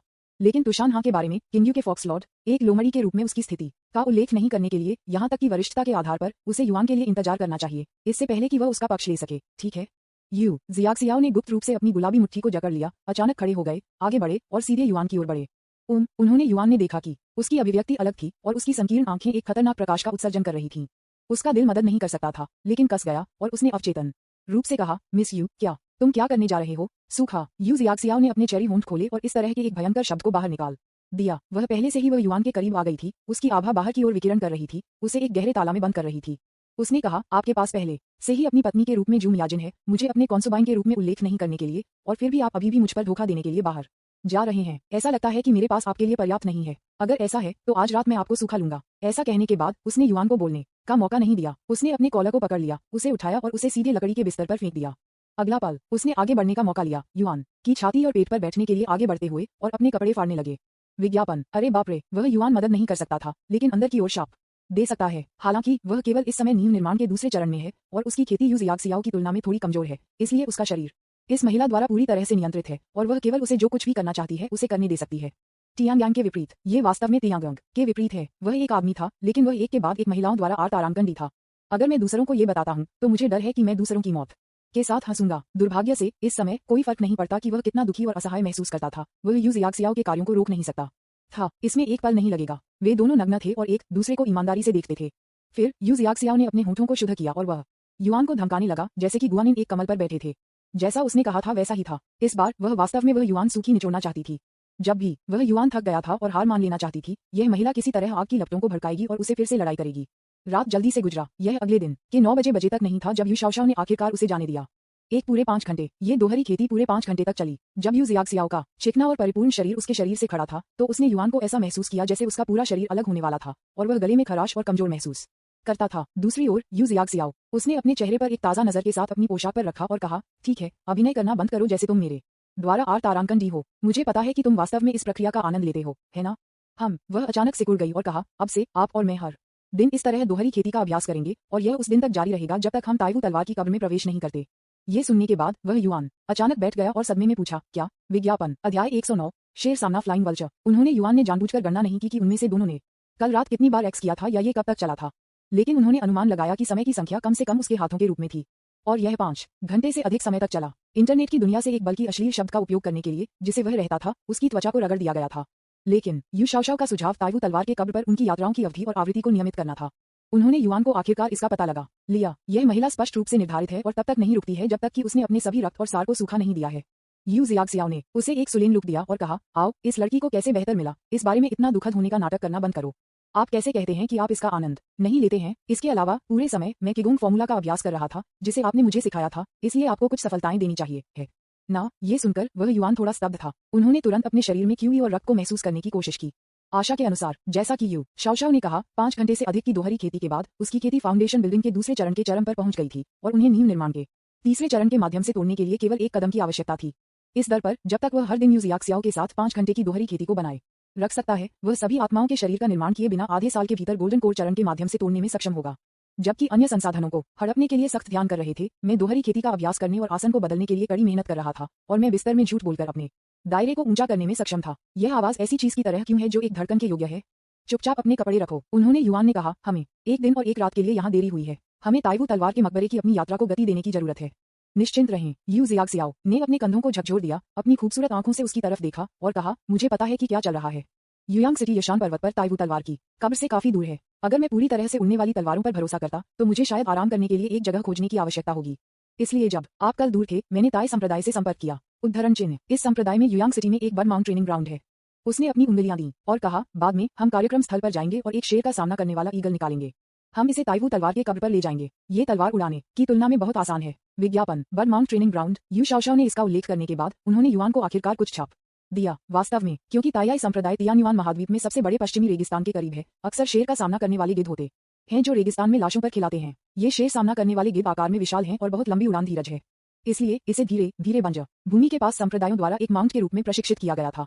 ताई संप्रदाय निस्संदेह इस संबंध में सबसे सफल संप्रदाय है। उन्होंने पश्चिमी रेगिस्तान से सटे युयांग सिटी के बाहर सैकड़ों एकड़ जमीन को कवर करते हुए एक विशाल प्रशिक्षण मैदान खोला, विशेष रूप से मानव पर्वत में शेर सामना करने वाले गिद्धों के लिए। आप उल्लेख नहीं कर रहे हैं। इस व्यवसाय के लिए धन्यवाद। ताई संप्रदाय पश्चिमी रेगिस्तान में संपन्न हो रहा है क्योंकि वह युआन एक आधुनिक व्यक्ति था जिसे अपने पिछले जीवन में उच्च तकनीक परिवहन के लिए इस्तेमाल किया गया था। वह कुछ समय के लिए अपनी मानसिकता को बदलने में असमर्थ था। ये केवल तब था जब यू शाओशाओ ने इसका उल्लेख किया था कि मैं अचानक समझ गया था। हाँ, यदि वे एक शेर का सामना करने वाले ईगल को नियंत्रित करते हैं तो यह वास्तव में तलवार उड़ाने की तुलना में बहुत आसान होगा। उन परियों की कहानी नाटकों या ऑनलाइन उपन्यासों से मूर्ख मत बनो जहां अमर कल्टीवेटर तलवारों पर उड़ते हैं और इतने शांत दिखते हैं। वास्तव में ये लोग या तो छोटी दूरी पर उड़ते हैं या वास्तव में एक ही विचार के साथ आकाश तक पहुंचने में सक्षम होने के असाधारण स्तर तक पहुंच गए हैं। अन्यथा एक निचले दायरे के साधारण कल्टीवेटर्स के लिए यदि वे लंबी दूरी की यात्रा करना चाहते हैं तो एक फ्लाइंग जानवर की सवारी करना सबसे अच्छा विकल्प है। ताई सेक्ट का बर्ड माउंट ट्रेनिंग ग्राउंड बाहरी शहर से केवल 1 दर्जन मील दूर युयांग सिटी के पश्चिमी उपनगरों में स्थित है। यहाँ से आगे पश्चिम उड़ने वाली रेत का अंतहीन रेगिस्तान है। क्योंकि यू शाओशाओ ने कल अग्रिम में ताई संप्रदाय के शिष्यों से संपर्क किया था, इसलिए इस समय दोनों के आने के बाद उन्होंने बस अपने नाम की घोषणा की और फिर ताई संप्रदाय के एक युवा शिष्य द्वारा कार्यक्रम स्थल में ले जाया गया। विज्ञापन, जैसे ही आप प्रशिक्षण के मैदान में कदम रखते हैं, पहली चीज जो आपकी आंख को पकड़ती है वह विभिन्न आकारों का लंबा ग्रिफिन है। ये शेर सामना करने वाले गिद्धों में वास्तव में एक शेर का चेहरा होता है और उनके पैरों के तलवों से उनकी पीठ तक वे एक वयस्क हाथी के रूप में लंबा होने का अनुमान है। इसका पंख लगभग 10 फीट लंबा है। ये वास्तव में आकाश में एक विशाल है। दोनों लोगों ने मध्यम आकार और उम्र के एक शेर का सामना किया, आत्मा पत्थरों के साथ किराए का भुगतान किया और फिर उसके साथ आकाश में उड़ान भरी। जैसा कि अपेक्षित था, परिवहन के साधन के रूप में उड़ने वाले पक्षियों को चुनना एक तलवार के साथ उड़ान भरने की तुलना में बहुत आसान और अधिक आरामदायक है। फ्लाइंग ईगल की पीठ पर उन्होंने तियानयुआन महाद्वीप के विभिन्न और चमकदार जटिल लैंडफॉर्म के बारे में भी सीखा और सराहना की। लगभग आधा दिन वे दोनों यशान के क्षेत्र में आए। तलवार के संप्रदाय के पूर्व माउंटेन गेट के रूप में यशान द्वारा कवर किया गया क्षेत्र वानक्सियन संप्रदाय की तुलना में भी बड़ा है। तियानयुन महाद्वीप में वर्तमान नंबर 1 संप्रदाय, भले ही संप्रदाय को 20 से अधिक वर्षों के लिए नष्ट कर दिया गया था, जब दोनों एक शेर का सामना करने वाले ईगल पर संपर्क करते थे, तब भी वे इन इमारतों की भव्यता और महिमा महसूस कर सकते थे। यद्यपि पर्वत संरक्षण गठन नष्ट हो गया था, जैद से बनी कई गुफाओं और मंदिरों ने अपक्षय क्षय के कोई संकेत नहीं दिखाए। यहाँ तक कि कुछ मंदिरों के बाजू पर नक्काशीदार बड़े सोने के पात्र अभी भी उज्ज्वल और चमकदार हैं, जैसे कि वे नए कलाकार थे। कोई कल्पना कर सकता है कि यह तलवार संप्रदाय अपने निधन से पहले कितना शानदार रहा होगा। केवल मुख्य हॉल की छत, जो कुछ तीखे हथियारों से काट दी गई थी, और आंतरिक दीवारों और मुख्य हॉल की जमीन पर छोड़ी गई लड़ाई के निशान दुनिया को बता सकते हैं कि यह सबसे बड़ा संप्रदाय किस तरह का क्रूर दृश्य था जो एक बार तियान्युआन महाद्वीप पर खड़ा था। यू जियाक्सियाओ के बाद शेर फेस फ्लाइंग ईगल से कूद गया। वह लंबे समय तक आगे बढ़े बिना तलवार के संप्रदाय के जीर्ण गेट के सामने चुपचाप खड़ी रही। ये देखकर उन्होंने युआन ने पहली बार शेर का सामना किया, फिर धीरे धीरे यू जियाक्सियाओ के पास चला गया और कहा, दुनिया भर में देखते हुए कोई भी संप्रदाय हमेशा के लिए समृद्ध नहीं हो सकता। जैसे जन्म, उम्र बढ़ने, बीमारी और मनुष्यों की मृत्यु, संप्रदायों और राजवंशों का उदय और पतन एक चक्र है। ये भाग्य है मिस यू, अधिक खुले विचारों वाले होना सबसे अच्छा है। उद्धरण चिन्ह। युआन के शब्दों को सुनने के बाद यू जियाक्सियाओ ने अपना सिर झुका लिया, उसकी सुंदर आंखों से गहराई से देखा और कहा, श्रीवह, क्या तुम मुझे आराम करने की कोशिश कर रहे हो? उन्होंने युआन ने कहा, ये वास्तव में आराम नहीं है, मैं सिर्फ एक तथ्य बता रहा हूँ। हाँ, इस आदमी को सुनकर अभी भी जिद्दी हो रहा है। यू जियाक्सियाओ के होठों को थोड़ा ऊपर कर दिया गया, लेकिन उसने इसे इंगित नहीं किया। उसने कहा, मेरे जन्म से पहले तलवार का संप्रदाय नष्ट हो गया था। वास्तव में मेरे पास तलवार संप्रदाय के लिए बहुत गहरी भावनाएं नहीं हैं। अभी मुझे बस पछतावा था कि तलवार संप्रदाय का मुख्य हॉल नष्ट हो गया था। अन्यथा यदि आप और मैं मुख्य हॉल में उस गोल्डन नानू सोफे पर दोहरी खेती का अभ्यास करते थे, तो यह निश्चित रूप से एक अद्भुत अनुभव होगा। विज्ञापन। अध्याय 110। दोहरी खेती के लिए एक भूमि खोजना। वह युआन, उसे इस महिला के लिए कोई सहानुभूति या दया महसूस नहीं करनी चाहिए थी, अन्यथा मुझे डर है कि यह उसे और भी अधिक स्पष्ट बना देगा और उसके सामने कानूनविहीन कार्य करेगा। सुनो, उसने अभी जो कहा था, क्या यह उस तरह के शातिर शब्द है जो एक महिला का उच्चारण कर सकती है? जब लोग एक खंडहर या पूर्व निवास पर आते हैं, तो पहली चीज जो उनके दिमाग में आती है वह है अतीत की महिमा का स्मरण। और इस महिला ने बेशर्मी से कहा कि इमारत नष्ट हो गई थी और उसे दोहरी खेती का अद्भुत अनुभव नहीं हो सकता था। मैं दोहरी खेती कर रहा हूँ, आप बड़े सिर वाले भूत। क्या ये संभव है कि यू शाओशाओ अपनी खेती में सुधार करने के लिए दोहरी खेती के अलावा आपका मन कुछ और नहीं से भरा है? अतीत में उन्होंने युआन ने केवल ये सुना था कि पुरुष वासना और मांग कर रहे थे। अब वह उसके सामने यू जियाक्सियाओ से डरते हुए डर गया था। यद्यपि हम सभी काश्तकार हैं और हमारी शारीरिक फिटनेस वास्तव में साधारण नश्वर की तुलना में बहुत अधिक है, हम संयम के बिना दोहरी खेती का अभ्यास नहीं कर सकते है ना? आखिरकार अगर उस तरह की चीज बहुत बार होती है, तो यह आपके शरीर और गुर्दे को नुकसान पहुंचाएगा। यू शाओशाओ के बारे में बात करते हैं। हालांकि वह बहुत आश्चर्यचकित थी कि उसने इस समय अपनी भावनाओं को व्यक्त करना जारी नहीं रखा। हालांकि वह युआन के चेहरे की अभिव्यक्ति के माध्यम से उसने पहले ही अनुमान लगाया था कि यह आदमी क्या सोच रहा था। उस समय उसने चुपचाप कहा, वह युआन, हम एक दर्पण के रूप में स्पष्ट हैं। ताइवू तलवार की मकबरे की इस यात्रा के बाद हम दोहरी खेती का अभ्यास करने की संभावना के रूप में भावुक रूप से हैं, क्योंकि अब हम निस्संदेह बहुत ही पतले हो जाएंगे। इसलिए इस बिंदु पर उसकी संकीर्ण लंबी आंखें थोड़ी संकुचित हो गईं, बिना पलक झपकते हुए उसे घूरते हुए, और उसने कहा, भले ही आप मुझे नीचे देखते हैं, मैं इस अवसर को आप पर एक गहरी छाप छोड़ने का मौका दूंगा। बहुत कम से कम जब आप भविष्य में अपनी प्रिय वरिष्ठ बहन से शादी करते हैं, तो आप समय समय पर हमारे पागलपन को याद करेंगे जब आप दो परिवार में हैं। ये सुनने के बाद कि यू जियाक्सियाओ ने क्या कहा, वह युआन को अभी भी उसे दोष देने का कोई कारण कैसे हो सकता है? विज्ञापन। उन्होंने कहा और कहा, मिस यू, संपर्क के इतने लंबे समय के बाद आपको मेरे युआन चरित्र को पता होना चाहिए। मैं निश्चित रूप से उस तरह का व्यक्ति नहीं हूं जो पुराने से ऊब जाता है और अन्य छोड़ देता है। बेशक आप उस तरह के व्यक्ति नहीं हैं। यू जियाक्सियाओ ने सिकुड़ लिया, उसकी खूबसूरत आंखें सीधे उसके निचले शरीर पर नजर डालती हैं। अन्यथा आपको मेरा स्वभाव भी समझना चाहिए। मैं हमेशा एक बिच्छू के रूप में शातिर रहा हूँ और एक बार में पूरे कंजन मंडप का वध कर दिया। इसलिए अगर मुझे ये पता चलता है कि मेरी मासूमियत कम चरित्र वाले एक डेंडी लड़के द्वारा बर्बाद कर दी गई थी, जिसने महिलाओं को प्लेथिन के रूप में माना है, तो क्या आपको लगता है कि आपका कौमार्य अभी भी बरकरार होगा? कुआ। किसी कारण से उन्होंने युआन को अपने पैरों के बीच एक ठंड महसूस की जब यू जियाक्सियाओ ने उस पर इतने खुले तौर पर नजर डाली, और उन्होंने अवचेतन रूप से अपने पैरों को एक साथ जकड़ लिया। उन्हें संदेह नहीं था कि यू शाओशाओ ने क्या कहा। आखिरकार निजी तौर पर वह अक्सर एक शातिर व्यक्ति के रूप में उसके दिल में उसके बारे में शिकायत करता था। ये स्पष्ट है कि मेरे प्रभाव के तहत यू शिक्सी का भविष्य का जीवन पूरी तरह से अपने पिछले रास्ते से विचलित हो गया है। अब जब आप मेरी महिला बन गए हैं, तो मैं स्वाभाविक रूप से आपको मूल भूखंड में जू लुचा की तरह समाप्त नहीं कर सकता। एक सुंदर और सुंदर महिला के साथ मर रहा है। वह युआन का दिमाग विचारों से भरा था। गुमनामी में लुप्त होने से बचने के लिए पहली और सबसे महत्वपूर्ण बात यह है कि अपनी खुद की खेती में तेजी से सुधार करें। ठीक है, मैं आपको इस अवधि के दौरान चीजों के लिए पूछने देता हूँ, जब तक यह आपके दायरे को काफी बढ़ा सकता है। भले ही इसका मतलब है कि यह मुझे सूखा है, ये ठीक है। वैसे भी एक आदमी के रूप में आप यह नहीं कह सकते हैं कि आप काफी अच्छे नहीं हैं, और कमजोरी केवल अस्थायी है। जब तक यह नहीं टूटता है, तब तक इसका उपयोग करें जैसा कि आप चाहें। स्वाभाविक रूप से यू शाओशाओ इन विचारों के हर शब्द को सुनता है। उन्होंने युआन को लगा कि उनका आखिरी बयान काफी सूक्ष्म था, लेकिन यू शाओशाओ स्पष्ट रूप से समझ गया कि उसने क्या कहा। उसका सुंदर चेहरा तुरंत लाल हो गया और वह गुप्त रूप से आदमी को बेशर्म और अशिष्ट होने के लिए थूक दिया। हालांकि जल्द ही इस चिंता के बारे में सोचते हुए कि उसने युआन ने उसके दिल में व्यक्त किया, यू जियाक्सियाओ ने बिना किसी कारण के उसके दिल में मिठास की भावना महसूस की। हालांकि उसे युआन के आधिकारिक साथी का शीर्षक नहीं मिला, लेकिन जब तक वह अपने दिल में एक जगह पर कब्जा कर सकती थी, तब तक वह यू शाओशाओ संतुष्ट थी। इस विचार के साथ उसने यशान पर्वत के सबसे गहरे हिस्से की ओर इशारा किया और कहा, हमारे तलवार के संप्रदाय की ताइवू तलवार की मकबरे यशान पर्वत के दिल में 10,000 फुट की रसातल के भीतर स्थित है। इस रसातल में अंतरिक्ष के नियमों की शक्ति शामिल है, यहाँ तक कि अगर निचले स्थानों के साधारण कल्टीवेटर एबिस के बहुत नीचे तक उतरते हैं, तो उन्हें शायद तलवार के मकबरे के प्रवेश द्वार को ढूंढना मुश्किल होगा। उद्धरण चिन्ह। विशेष रूप से अब जब आकाश अंधेरा हो रहा है, कोहरा रसातल में बनना शुरू हो गया है। इसने तलवार के मकबरे के प्रवेश द्वार को खोजने के लिए और भी मुश्किल बना दिया है। इसलिए उसने विचार किया, मैं सुझाव देता हूँ कि हम आज रात आराम करें और तब तक इंतजार करें जब तक कि कल सुबह कोहरे साफ न हो जाए, इससे पहले कि हम तलवार के मकबरे के प्रवेश द्वार के लिए रसातल की खोज शुरू करें। आप क्या सोचते हैं? उन्होंने युआन ने सिर हिलाया और कहा, मिस यू, आप यहाँ मेजबान हैं, सब कुछ आप पर निर्भर है। यू जियाक्सियाओ ने थोड़ा सिर हिलाया, फिर बिना पलक झपकी के अपनी खूबसूरत आंखों से उसे देखा और कहा, उस मामले में कल सुबह तक बहुत समय है। आप और मैं इसे इस तरह से बर्बाद नहीं कर सकते। चलो दोहरी खेती का अभ्यास करने के लिए एक जगह खोजें। विज्ञापन। वह युआन। तभी उन्होंने अपने दिल में खुद को खुश किया और ऋषि को ये कहते हुए अभिव्यक्त किया कि जब तक यह नहीं टूटता है तब तक इसे लापरवाही से उपयोग करें। इस समय वह अभी भी यू जियाक्सियाओ को बताने की हिम्मत कैसे रख सकता है कि वह इसके लिए सक्षम नहीं था, और वह युआन की चुप्पी से यू जियाक्सियाओ जानता था कि यह आदमी निस्संदेह सहमत था। तब अगला पल उन दोनों ने अपने कपड़े उतार दिए और स्वाभाविक रूप से एक साथ मिल गए। उस रात कोई शब्द नहीं बोला गया था। अगले दिन 3:30 बजे, उस दिन दोपहर को, जब सूरज पृथ्वी पर चमक रहा था, पुरुष और महिला, जो दोनों अपनी आंखों के बंद होने के साथ दोहरी खेती का अभ्यास कर रहे थे, अपनी आंखें खोलीं और अलग हो गए।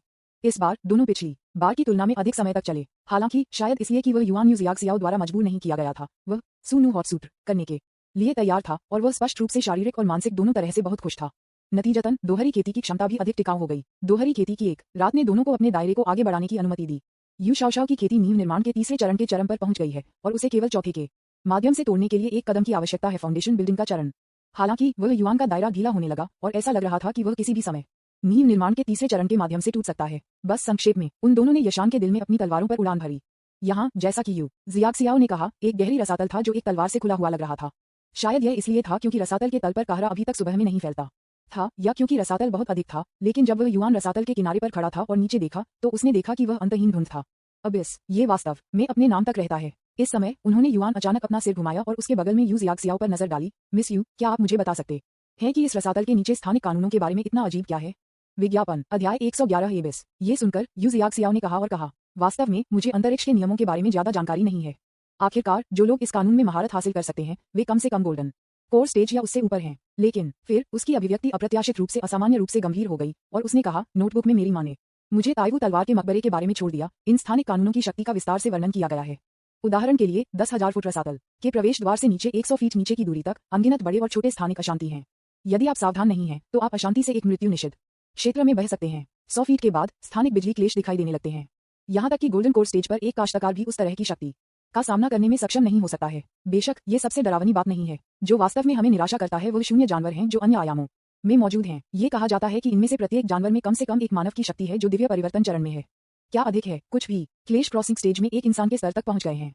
हिस, ये सुनकर वह युआन मदद नहीं कर सका, लेकिन हॉन्फिना स्पिरिट ट्रांसफॉर्मेशन स्टेज या यहाँ तक कि क्लेश क्रॉसिंग स्टेज में एक जानवर, ये वास्तव में एक दुस्वप्न जैसा अस्तित्व है। आपको पता है, आज के तियान्युआन महाद्वीप में सबसे मजबूत इंसान जो वह युआन जानता है, वह केवल उसके दत्तक पिता है। वह वांसियन संप्रदाय के नेता वांगशिंग। वह गोल्डन कोर स्टेज के 9वें स्तर के चरम पर है और एक नवजात आत्मा चरण महाशक्ति में बदलने से केवल आधा कदम दूर है। हालांकि नवजात आत्मा चरण से आत्मा परिवर्तन चरण में आगे बढ़ने के लिए एक को अभी भी 9 छोटे चरणों से गुजरना पड़ता है। यानी यदि इस तरह की शून्य दुनिया से एक जानवर तियान्युआन महाद्वीप पर उतरना था, तो ये पूरे महाद्वीप को सूखे मातम और सड़े हुए लकड़ी के बवंडर की तरह पूरी तरह से कुचल देगा। यह कोई आश्चर्य नहीं है कि तियान्युआन महाद्वीप में शीर्ष कल्टीवेटर आज केवल गोल्डन कोर स्टेज पर पहुंच गए हैं। इसका कारण यह है कि 10,000 साल पहले राक्षसों के खिलाफ महान युद्ध में मानव जाति को एक विनाशकारी झटका लगा और जिदान मंच के ऊपर के सभी काश्तकार मूल रूप से मारे गए या घायल हो गए।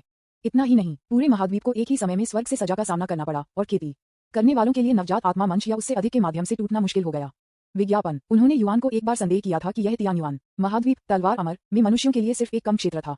इसके ऊपर अवतार, पारगमन और यहाँ तक कि सच्चे अमर के स्तर से संबंधित एक ऊपरी दायरे का स्थान होना चाहिए। यह अफसोस की बात है कि इस उपन्यास का एक बुरा अंत है।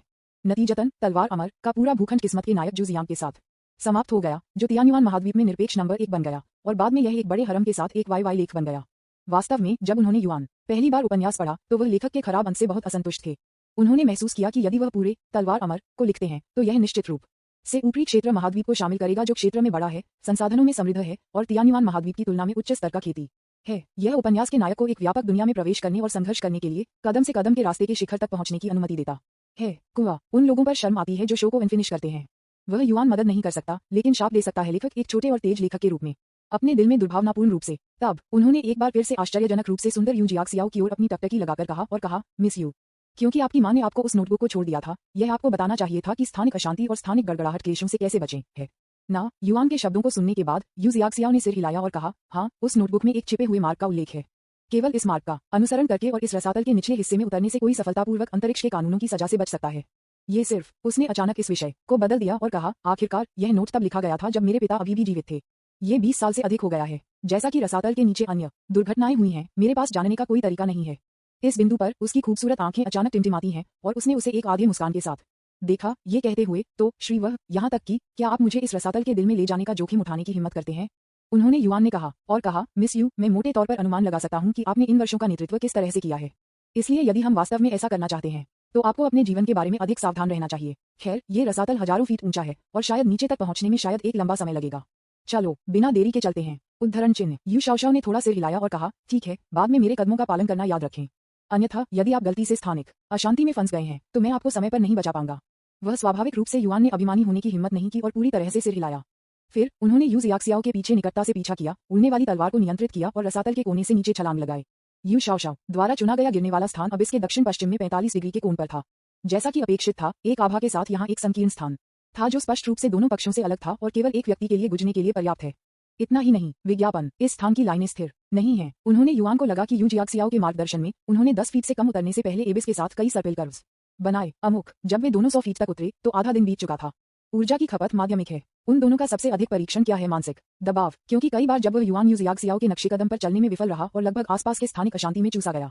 सौभाग्य से उन्होंने यू जियाक्सियाओ के साथ एक दोहरी खेती पूरी की थी, इसलिए उनके दायरे में फिर से सुधार हुआ था। इसलिए वह समय पर प्रतिक्रिया करने और वापस लेने में सक्षम थे। अन्यथा यदि वह अभी भी फाउंडेशन बिल्डिंग के दूसरे चरण के प्रारंभिक चरण को बनाए रखता है तो वह इस समय अंतरिक्ष अशांति में फंस जाएगा। पुकारना। जब वे रसातल से 100 फीट नीचे तक पहुंच गए तो उन्होंने युआन ने डर के साथ राहत की सांस ली, लेकिन जब उसने अपना सिर घुमाया तो वह यू जियाक्सियाओ की अजीब आंखों से मिला। क्या गलत? उन्होंने युआन से उत्सुकता से पूछा। यू जियाक्सियाओ ने कहा और कहा, इस 100 फुट की दूरी में आपको लगभग 6 बार स्थानिक अशांति में चूसा गया है। अगला स्थानिक गड़गड़ाहट क्लेश और भी अधिक खतरनाक होगा। क्या आप सुनिश्चित हैं कि आप जारी रखना चाहते हैं? उन्होंने युआन ने कहा, हम पहले से ही 100 फीट नीचे उतर चुके हैं। हम आधे रास्ते को कैसे छोड़ सकते हैं? मैं बाकी यात्रा पर पूरा ध्यान दूंगा और कोई और गलतियां नहीं करने की कोशिश करूंगा। ठीक है, यू जियाक्सियाओ ने सिर हिलाया और कहा, चूंकि आप जारी रखना चाहते हैं इसलिए मैं आपके साथ अंत तक जाऊंगा। हालांकि सुरक्षित पक्ष पर होने के लिए हमें अपनी संबंधित शक्तियों में सुधार करना जारी रखना चाहिए। वह युआन स्तब्ध था और पूछा, कैसे सुधारें? यू जियाक्सियाओ बाहर पहुंचा और धीरे धीरे बेल्ट को इंटेन किया जो उसकी स्कर्ट को बाध्य करता है, उसे आकर्षक रूप से देखता है, और कहा, आपको क्या लगता है? विज्ञापन। अध्याय 112। जैसे ही असहमति होती है। ड्राइविंग। कुआं। वह युआन पहले से ही दूसरे व्यक्ति की त्वचा के हर इंच से बहुत परिचित था, इसलिए वह यू जियाक्सियाओ की आंखों में अर्थ कैसे नहीं देख सकता था। केवल अभी उनमें से 2 अभी भी इस गहरे रसातल में हैं जो स्थानिक अशांति से घिरा हुआ है, जो लोगों को एक अटूट स्थिति में खींचने के लिए पर्याप्त है। इस तरह की जगह में ऐसी चीज कैसे हो सकती है ना? इस महिला के साथ क्या गलत है? जैसे ही वह किसी चीज से असहमत हो जाती है वह दूर हो जाती है। लेकिन ड्राइविंग उचित अवसरों में किया जाना चाहिए, है ना? तथापि अगला पल जब उन्हें लगा कि जैसे उनका पूरा शरीर एक अदृश्य बाहरी बल द्वारा संयमित हो गया है और उनका शरीर अनायास उनकी तलवार से यू जियाक्सियाओ की उड़ान तलवार तक चला गया, तो उनके पास अब विरोध करने का कोई रास्ता नहीं था। सौभाग्य से ये देखते हुए कि यह सब के बाद बाहर है, भले ही यह बाहरी लोगों के लिए इस रसातल में घुसने की संभावना नहीं है। यू जियाक्सियाओ ने अभी भी उन्होंने कुछ चेहरा दिया है और पूरी तरह से अपने कपड़े उतार नहीं रहे हैं। उन दोनों ने बस अपने बाहरी कपड़ों और अंडरवियर को अनसुना कर दिया, एक कमल की जड़ पर बैठे गुआनिन की तरह एक आसन को बनाए रखा और दोहरी खेती की लयबद्ध रूप से अभ्यास किया। बाहर से वे अपने कपड़ों में बैठे 2 अरहों की तरह लग रहे थे जिसमें कोई सुराग नहीं मिला। निश्चित रूप से यू जियाक्सियाओ के मुंह से सामयिक दबा हुआ विलाप करता है और वह समय समय पर युआन की भारी सांस लेने से पता चल सकता है कि ये दोनों क्या कर रहे हैं जो बच्चों के लिए अनुचित है। पर्यावरणीय उत्तेजना के कारण तो इस बार उन दोनों ने लंबे समय तक नहीं चला। लगभग 1 घंटे के बाद दोनों ने लड़ाई समाप्त कर दी, लेकिन फिर भी वह युआन और यू जियाक्सियाओ भी अपने स्थानों के माध्यम से टूट गए। वह युआन फाउंडेशन बिल्डिंग के तीसरे चरण में पहुंचे, जबकि यू जियाक्सियाओ सीधे फाउंडेशन बिल्डिंग के चौथे चरण में टूट गया। हालांकि यू जियाक्सियाओ के साथ दोहरी खेती के इन कुछ समयों के माध्यम से उन्होंने युआन ने सुनु हॉट सूत्र में कुछ कमियों की खोज की। यही है फाउंडेशन बिल्डिंग के चौथे चरण के नीचे इस दोहरी खेती तकनीक का उपयोग करके दोहरी खेती का अभ्यास करने के लिए पुरुषों और महिलाओं दोनों के स्थानों को वास्तव में जल्दी से सुधार किया जा सकता है। विज्ञापन। लेकिन एक बार जब आप फाउंडेशन बिल्डिंग के चौथे चरण को पास करते हैं तो इस तकनीक का प्रभाव इतना स्पष्ट नहीं होगा। दरअसल इसके बारे में सोचें, यदि सुनु हॉट सूत्र वास्तव में लगातार और तेजी से पुरुषों और महिलाओं दोनों की खेती के दायरे को बढ़ा सकता है तो ये दोहरी खेती तकनीक शायद बहुत पहले ही समाप्त हो गई होगी। दूसरों को ध्यान देने, अभ्यास करने और संसाधनों को हड़पने की जहमत क्यों होती है? क्यों नहीं सिर्फ इस तकनीक को पकड़ो और एक महिला के साथ इसका अभ्यास करें? क्या यह उन्नति के किसी भी अन्य साधनों की तुलना में तेज नहीं होगा? यह इस समय था कि उसे अचानक एहसास हुआ। मैंने अपने आप से सोचा कि यह कोई आश्चर्य नहीं है कि मूल उपन्यास में जूजिंग एक विशाल हरम के साथ किस्मत में नायक स्पष्ट रूप से सुनु हॉट सूत्र की दोहरी खेती तकनीक के पास वांडू क्लोन द्वारा उसे पारित कर दिया, लेकिन फिर भी सभी आत्माओं के शरीर के निर्माण के लिए कड़ी मेहनत की। ऐसा इसलिए है क्योंकि इस आदमी को भी इस दोहरी खेती विधि के नुकसान का एहसास होना चाहिए था। इस तरह की सोच वह युआन इस प्रकार सभी आत्माओं के शरीर के निर्माण के लिए अधिक दृढ़ हो गया। जान पड़ता है उन्होंने खुद को सोचा कि ताइवू तलवार के मकबरे की इस यात्रा को समाप्त करने के बाद वह तुरंत 9 पैटर्न पत्थर के साथ निषिद्ध क्षेत्र के लिए रवाना हो जाएंगे, जिसका सीनियर चेंग ने उल्लेख किया था। मुझे आश्चर्य है कि अगर सीनियर चेंग समय पर जाग पाएंगे। इस बारे में सोचते हुए वह यू जियाक्सियाओ के मार्गदर्शन में एबिस के निचले हिस्से तक गिरता रहा। इस बार क्योंकि फाउंडेशन बिल्डिंग के तीसरे चरण में उनकी खेती स्थिर थी, उन्होंने यू जियाक्सियाओ का अनुसरण करते समय युआन की हरकतें बहुत आसान हो गईं और उनके नक्शे कदम लगभग सिंक में थे। ये लगभग 100 फीट तक गिरता रहा। यू जियाक्सियाओ फिर से रुक गया। उन्होंने युआन को देखा कि उसकी अभिव्यक्ति थोड़ी गंभीर हो गई है और अवचेतन रूप से घबराई हुई है और कहा, क्या गलत है मिस यू, क्या आप मुसीबत में हैं? ये सुनकर यू जियाक्सियाओ ने अपना नाजुक सिर घुमाया, उसे गहराई से देखा और कहा, मुझे नहीं पता कि क्या यह मेरी कल्पना है, लेकिन मुझे लगता है कि हमारी यात्रा थोड़ी बहुत चिकनी रही है। यह इस तरह से नहीं होना चाहिए। यहाँ तक कि अगर हम अपनी मां द्वारा छोड़े गए नोटों की मदद से स्थानिक गड़गड़ाहट क्लेश को 100 फीट में रसातल में छोड़ सकते हैं, तो हमें इसका सामना एक बार भी नहीं करना चाहिए, है ना? उद्धरण चिन्ह। तुम्हारा मतलब है? यू जियाक्सियाओ के शब्दों को सुनने के बाद वह युआन के शिष्य अचानक सिकुड़ गए और उन्होंने कहा, क्या हमने गलत रास्ता अपनाया? यदि यह सच है तो यह वास्तव में खतरनाक होगा, क्योंकि इस रसातल में स्थानिक कानूनों की शक्ति से भरा हुआ। एक बार जब आप गलत रास्ता अपनाते हैं तो यह एक अलग आयाम में प्रवेश करने के बराबर है। इस स्थान पर वे केवल अंतरिक्ष का सामना नहीं कर सकते हैं थंडर क्लेश, लेकिन शून्य जानवरों का सामना करने की अधिक संभावना है। विज्ञापन। हालांकि उनमें से कोई भी ऐसी चीज नहीं है जिसे इस समय 2 लोग संभाल सकते हैं। उन्होंने युआन ने गहरी आवाज में कहा, मिस यू, क्या आपके पास 300 झांग रसातल के स्थानिक निर्देशांक हैं जहां हम आगे पहुंचने वाले हैं? अंतरिक्ष निर्देशांक। यू जियाक्सियाओ एक पल के लिए दंग रह गया, फिर अचानक महसूस किया, आपका मतलब है कि 10,000 फुट एबिस से 300 फीट नीचे सुरक्षित बिंदु, सही है? जैसा कि उसने बोला, वह अपनी बोसों में पहुंची और एक प्राचीन पीले रंग की नोटबुक को बाहर निकाला। उसने कहा, यह वह नोटबुक है जो मेरी मां मरने से पहले मेरे पास गई थी। 300 फुट की सुरक्षा बिंदु लगभग यहाँ है। जैसा कि उसने कहा, उसने अपनी दाहिनी तर्जनी को बढ़ाया और नोटबुक पर एक स्थान को छुआ। उन्होंने युआन को अपनी उंगली की दिशा में देखा और पाया कि पृष्ठ ने रसातल की पूरी तस्वीर को दर्शाया है। यह इस पर चिन्हित किया गया था कि पूरा रसातल 9,650 फीट गहरा था, जिसमें हर 100 फीट में एक नोड था और हर 2 नोड्स के बीच लकड़ी का कोयला के साथ एक घुमावदार मार्ग को रेखांकित किया गया था। ये मार्ग सुरक्षित मार्ग हैं जो सभी तरह से एबिस तक ले जाते हैं। उन्होंने युआन को 300 फीट दूर नोड पर शून्य कर दिया, एक गहरी सांस ली और कहा, बाद में मैं एक हथियार का उपयोग जबरन हमें उस नोड पर ले जाने के लिए करता हूँ। हालांकि मेरी सीमित खेती के कारण जबरन इस हथियार का उपयोग करने से संभवतः मेरी सभी आध्यात्मिक ऊर्जा और एक पल में सार हो जाएगा, इसलिए अगले नोड की यात्रा पूरी तरह से आप पर निर्भर होगी। उद्धरण चिन्ह। ऐसा कहने के बाद उन्होंने युआन ने चुपचाप अपने शरीर में आध्यात्मिक ऊर्जा का आग्रह किया और एक पल के बाद उन्होंने जेनेक्सियन महल को बैंगनी हवेली से बाहर कर दिया। यह सही है। फाउंडेशन बिल्डिंग के तीसरे चरण के माध्यम से उनकी खेती के बाद उन्होंने युआन को अचानक पाया कि वह इस जेनेक्सियन महल को सक्रिय कर सकते हैं। बेशक ये केवल उसे बैंगनी हवेली से बाहर करने के लिए पर्याप्त था। यदि वह वास्तव में इस जादुई हथियार को नियंत्रित करना चाहता था और उन दोनों को इस रसातल के माध्यम से ले जाना चाहता था, जैसा कि उसने अभी कहा था, उसे तुरंत अपने शरीर में सभी आध्यात्मिक ऊर्जा डालना था। इसके अलावा यह अभी भी अज्ञात है कि जेनेक्सियन पैलेस तब तक 2 लोगों को ले जाने में सक्षम होगा, लेकिन कम से कम कड़ी मेहनत करना उन दोनों की तुलना में इस अज्ञात विदेशी स्थान में रहने से बहुत बेहतर है, जहां वे किसी भी समय थंडर आपदाओं या जानवरों का सामना कर सकते हैं। अगले पल वह युआन बिल्कुल भी संकोच नहीं करता था। एक विचार के साथ उन्होंने तुरंत जेनसिंग पैलेस को बहाल किया और बढ़ाया और साथ ही साथ यू शाओशाओ को महल में खींच लिया। यह वह क्षण था जब उन दोनों ने जेनेक्सियन महल में प्रवेश किया। एक विशाल सांप के आकार का बिजली बोल्ट एक वयस्क की कमर के रूप में मोटी एक जोर से धमाके के साथ आकाश से तेजी से उतरा और उस जगह को मारा जहां दोनों लोग बस खड़े थे। दरार। इस सांप की खान के बाद ये स्पष्ट था कि जिस स्थान पर दोनों लोग स्थित थे वह बिजली से ढह गया था। विज्ञापन। अध्याय 113। यूयंग की आपदा। क्या एक शक्तिशाली सांप मेरा? यू जियाक्सियाओ ने अपनी मोटी छाती को भड़काने वाले डर के साथ थपथपाया। जैसा कि उसके पतले हाथों ने उसकी छाती को थपथपाया, उसके स्तनों की लहरों ने उसे वक्रता और सही आंकड़ा और भी अधिक आकर्षक बना दिया। वह युआन उसके सबसे करीब था और इस समय इस पियरलेस सुंदरता की अद्भुत कृपा महसूस कर सकता था। जेनसिंग पैलेस तेजी से रसातल के माध्यम से यात्रा कर रहा था। जल्द ही इस जादुई हथियार ने उन दोनों को 10,000 फुट के एबिस के नीचे 300 फुट के नोड पर लाया। आशा के अनुसार युआन के वर्तमान खेती के स्तर के साथ ये केवल इस स्थिति में उतरने के लिए जेनेक्सियन पैलेस का समर्थन करने के लिए पर्याप्त है। यदि वह कुछ और इंच गहराई तक जाता है तो वह संभवतः ऊर्जा से बाहर निकल जाएगा और थकावट से मर जाएगा। जेनेक्सियन पैलेस को उड़ान भरने के लिए जारी रखने में असमर्थ होने के बाद वह युआन अपने मूल आकार को बनाए रखने के लिए जेनेक्सियन पैलेस का समर्थन करने में भी असमर्थ था। जिस क्षण दोनों ने हॉल छोड़ दिया, मैजिक हथियार तुरंत अपने मूल आकार में सिकुड़ गया और फिर जल्दी से वह युआन के पर्पल पैलेस में डूब गया। बाकी यात्रा के लिए यू जियाक्सियाओ ने बढ़त ले ली। उसने युआन को ले जाने के लिए अपने पैरों के नीचे उड़ने वाली तलवार का इस्तेमाल किया और उतरना जारी रखा। यद्यपि वह युआन की आध्यात्मिक ऊर्जा समाप्त हो गई थी, फिर भी वह उड़ने वाली तलवार पर बैठने के अपने आसन को बनाए रखने में सक्षम था। यू शाओशाओ के पीछे से मदद के साथ वह युआन से नहीं गिरेगा। उड़ान तलवार लगभग 100 फीट तक नीचे जाने के बाद यू जियाक्सियाओ आखिरकार रुक गया। बिल्कुल, ये 400 फीट का अंतरिक्ष नोड है। एक ही समय पर युयांग शहर यशान से हजारों मील दूर है। इस समय 2 बिन बुलाए मेहमान पहुंचे। नेता ने एक काली विंडब्रेकर और एक हुड पहना था जो हुड के नीचे अपना पूरा चेहरा छिपा रहा था। उन्होंने लगभग एक घुटन वाली जानलेवा आभा को छोड़ दिया। मुझे नहीं पता कि उनके हाथों में कितने जीवन मारे गए हैं। विज्ञापन। काले रंग के आदमी के पीछे एक लंबा और मजबूत मध्यम आयु वर्ग का आदमी था, जिसमें एक व्यापक पीठ, एक व्यापक चेहरा और वसा कान थे। जैसे ही दोनों शहर के बाहर पहुंचे, उन्होंने युयांग सिटी के अधिकांश नागरिकों पर अपनी आभा बंद कर दी। दफन मध्यम आयु वर्ग के व्यक्ति ने अपनी मुट्ठी उठाई और शहर की दीवार को अपनी सारी ताकत से मारा।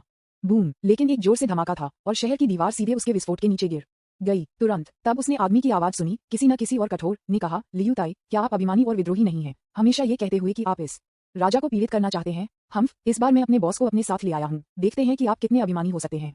जान क्यू, मैंने आपको एक मौका दिया और चूंकि आप नहीं जानते कि इसे कैसे संजोना है, मुझे असभ्य होने के लिए दोषी मत करो। इस समय युयांग सिटी के ऊपर लियू ताई ने शून्य पर कदम रखा, उन दो लोगों को ठंड से घूरते हुए जो नीचे शहर में विनाश का कारण बन रहे थे, और उनकी आवाज एक अभूतपूर्व ठंड से भर गई थी। ताई संप्रदाय के वर्तमान नेता की सफेद भौहें और दाढ़ी है, उसके हाथ उसकी पीठ के पीछे हैं और उसके कपड़े फड़फड़ा रहे हैं। वह एक अमर की तरह दिखता है। यह सही है। नीचे और हिंसक मध्यम आयु वर्ग के व्यक्ति जो नीचे युयांग शहर की बाहरी दीवार को नष्ट कर रहा था, वह भालू कबीले राक्षस था, जिसे पहले ययंग शहर के ऊपर लियू ताई द्वारा संचालित किया गया था। वह 12 स्वर्गीय बुराइयों में से एक था और लड़ाई खत्म हो गई थी। खैर, काली काली सुथरी और हुडेड आदमी जिसे जान जी ने बॉस कहा था, कहने की जरूरत नहीं है, जिनपेंग 12 स्वर्गीय बुराइयों के नेता और गोल्डन विंग आरोसी कबीले के निरपेक्ष शासक थे। ये कहा जाता है कि 12 स्वर्गीय शैतान जैसे कुछ लोगों को छोड़कर लगभग कोई बाहरी व्यक्ति इस गोल्डन पेन की वास्तविक उपस्थिति को नहीं जानता है। और इस व्यक्ति की खेती का स्तर वांसियन संप्रदाय के नेता वह वांगशिंग के समान है।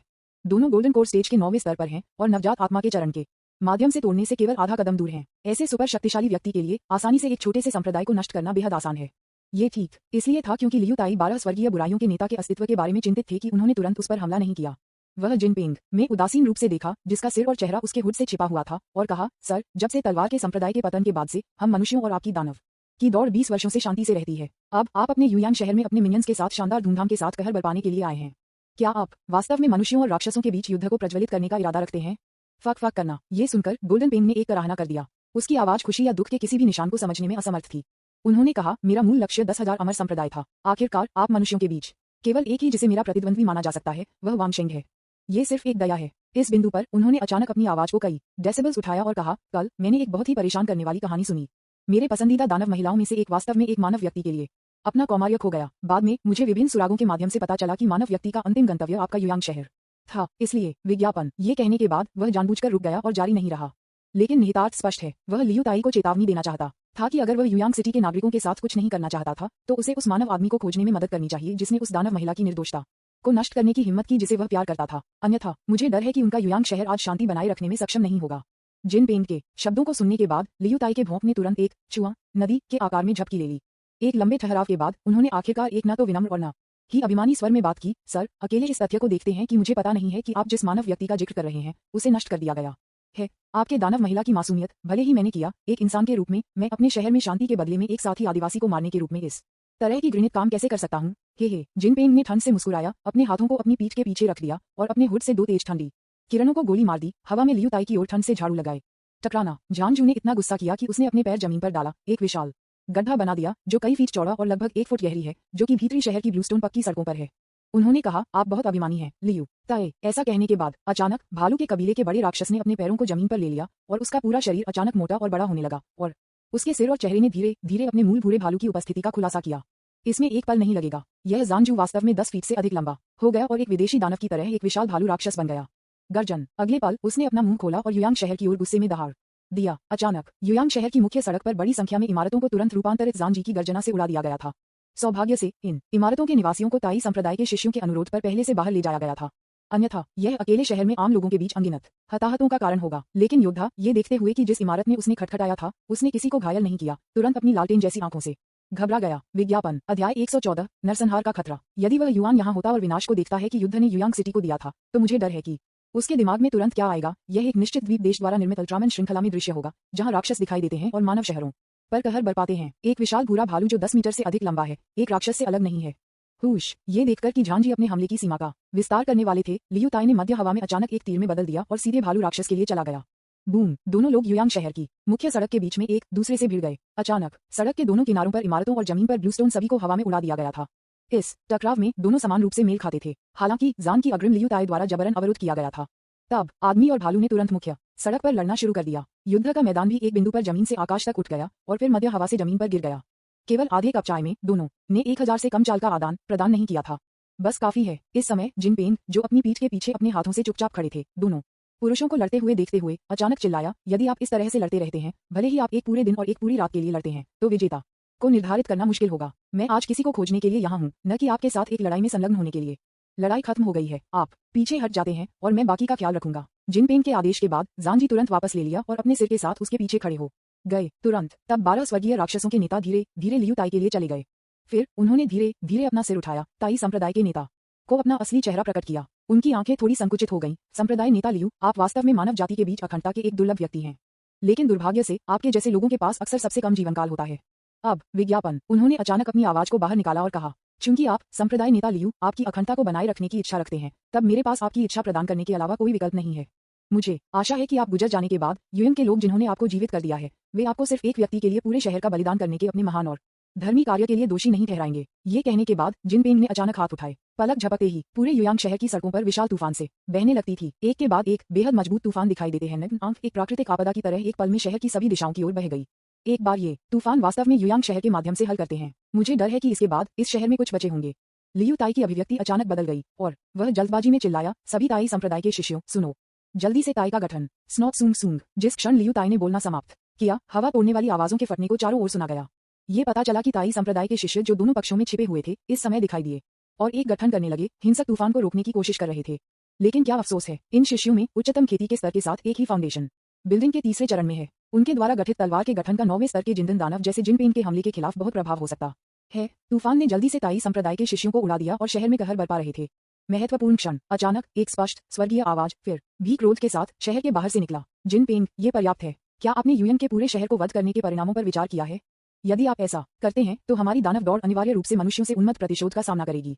तब तक हमारी दानव की दौड़ सिर्फ एक शहर के नुकसान से अधिक होगी। उद्धरण चिन्ह। इस समय एक नीले रंग की पोशाक में एक आश्चर्यजनक रूप से सुंदर महिला जैसे लंबे काले बालों के साथ एक झरना जैसे कि यूएन शहर के ऊपर आकाश में मंडरा रहा था। नीली पोशाक में सुंदर महिला ने अचानक अपनी सफेद कलाई को फैला दिया, जो कि सफेद जैद से बाहर निकली गई लग रही थी, और दोनों हाथों पर उसकी 10 उंगलियां लगातार तितलियों की तरह ऊर्जा की धाराओं को बाहर निकालती हैं, जैसे तितलियों में फूलों के माध्यम से उड़ान भरती है। यदि ये ऊर्जाएं पर्याप्त होती तो वे तुरंत तूफानों को काटते और अलग कर देते। इसमें एक पल नहीं लगेगा। मूल रूप से जिनपेंग द्वारा बनाई गई तूफान आपदा पलक झपकते ही गायब हो गई। विज्ञापन। फिर नीली कपड़े पहने सुंदरता ने शांति से बात की, जिनपेंग, ये फॉक्स लॉर्ड आपसे वादा करता है कि 6 महीने में मैं आपके गोल्डन विंग डापेक कबीले में शादी करूंगा, मेरे साथ अपने किंगुयू फॉक्स कबीले के आधा खजाने को एक दहेज के रूप में लाऊंगा। इसलिए इस मामले को समाप्त करें। ठीक है, यह सही है। हरे रंग की पोशाक में ये खूबसूरत महिला और एक बेहद आश्चर्यजनक उपस्थिति रखने के लिए कोई और नहीं है, जो कि किंग यू के फॉक्स लॉर्ड तू शन्या के अलावा और कोई नहीं है, जो युआन के साथ एक संक्षिप्त रोमांस था। फिलहाल यूएंग सिटी को जिनपेंग द्वारा नरसंहार होने से रोकने के लिए उसे दूसरे पक्ष के साथ शादी के प्रस्ताव के लिए सहमत होना पड़ा।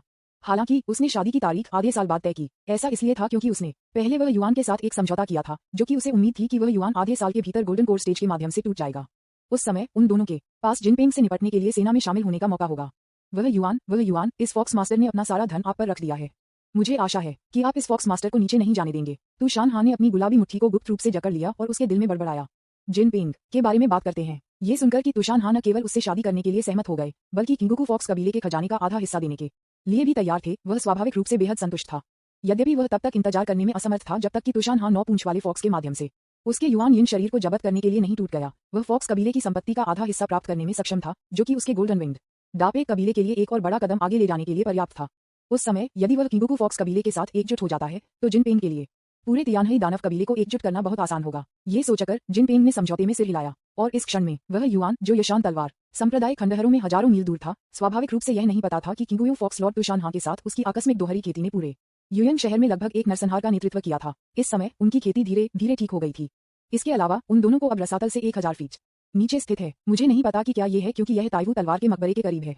आगे वह नीचे चली गई। कम प्रतिरोध यू शाओशाओ ने महसूस किया, इसलिए वह युआन को अपने साथ ले गया और 5 या 600 फीट गिर गया। 1000 फुट के निशान को पारित करने के बाद यू शाओशाओ मदद नहीं कर सकता है, लेकिन चल राहत की एक लंबी सांस। ठीक है, अगले 8000 फीट हमारे तलवार के संप्रदाय के संस्थापक द्वारा अमर कातिल तलवार के साथ नक्काशीदार स्थान है। मुझे पता है कि पास में एक जगह है जहां एक टेलीपोर्टेशन सरणी स्थापित की गई है जो सीधे एबिस तक जाती है। उद्धरण चिन्ह। जब तक हम इस टेलीपोर्टेशन सरणी को पाते हैं, हमें शून्य जानवरों के खतरे का सामना करने के बारे में चिंता करने की जरूरत नहीं होगी। विज्ञापन। अध्याय 115 बैठक। फिर से जू एक तलवार के साथ उसने 8000 फीट गहरी एक विशाल चेस के माध्यम से काट दिया। पूरे तियान्युआन महाद्वीप को देखते हुए मुझे डर है कि केवल अमर तलवार ही ऐसा कर सकती है। तलवार के संप्रदाय द्वारा छोड़े गए छोटे टेलीपोर्टेशन सरणी के साथ जो 10,000 झांग एबिस के नीचे की ओर जाता है, अगले 8,000 झांग यात्रा पहले की तुलना में बहुत आसान होगी। यू जियाक्सियाओ के अनुसार इस छोटे से टेलीपोर्टेशन सरणी को वांग जियानी द्वारा पीछे छोड़ दिया गया था, जो पहली पीढ़ी के पूर्वज थे जिन्होंने 10,000 साल पहले तलवार संप्रदाय की स्थापना की थी। उन्हें युआन को पता नहीं था कि पिछले 10,000 वर्षों में तलवार के संप्रदाय ने कितनी पीढ़ियों को तलवार संप्रदाय से गुजारा था। ये ठीक इस वजह से था कि जब उन्होंने 10,000 फुट के रसातल के 1000 फुट के नोट पर यू जियाक्सियाओ द्वारा पाया और सक्रिय छोटे टेलीपोर्टेशन सरणी को देखा, तो वह मदद नहीं कर सका, लेकिन वांग जियानी की प्राप्ति से गहराई से प्रभावित हो सकता है। पूरे 10,000 साल बीत चुके हैं और इस टेलीपोर्टेशन सरणी के आधार ने अपक्षय या क्षति के कोई संकेत नहीं दिखाए हैं। इतना ही नहीं, यहाँ तक कि गठन के झंडे पर बहने वाली आध्यात्मिक ऊर्जा स्थिर रही, जैसे कि वे अभी बहुत पहले स्थापित नहीं किए गए थे। यद्यपि वह युआन गठन को नहीं समझता था, वह जानता था कि गठन के झंडे पर बहने वाली आध्यात्मिक ऊर्जा जितनी अधिक स्थिर थी, उतनी ही स्थिर गठन की संचरण रेखा होगी। उससे उम्मीद के मुताबिक वह सर्वोच्च शक्ति थी जो राक्षसों के खिलाफ महान लड़ाई के दौरान एक तलवार के साथ जेनेक्सियन पैलेस को आधे में विभाजित करने में सक्षम थी। उस समय वान जियानी का दायरा शायद विंडू संप्रदाय के नेता चेंग तियायाओ से बहुत अलग नहीं था। हालांकि वह युआन की छाप में 10,000 साल पहले क्लेश अवधि को पार करने के लिए अंतिम मानव तलवार अमर के मूल काम में दर्ज किया गया था, जो 10,000 जहर संप्रदाय के नेता चेंग तियायाओ थे।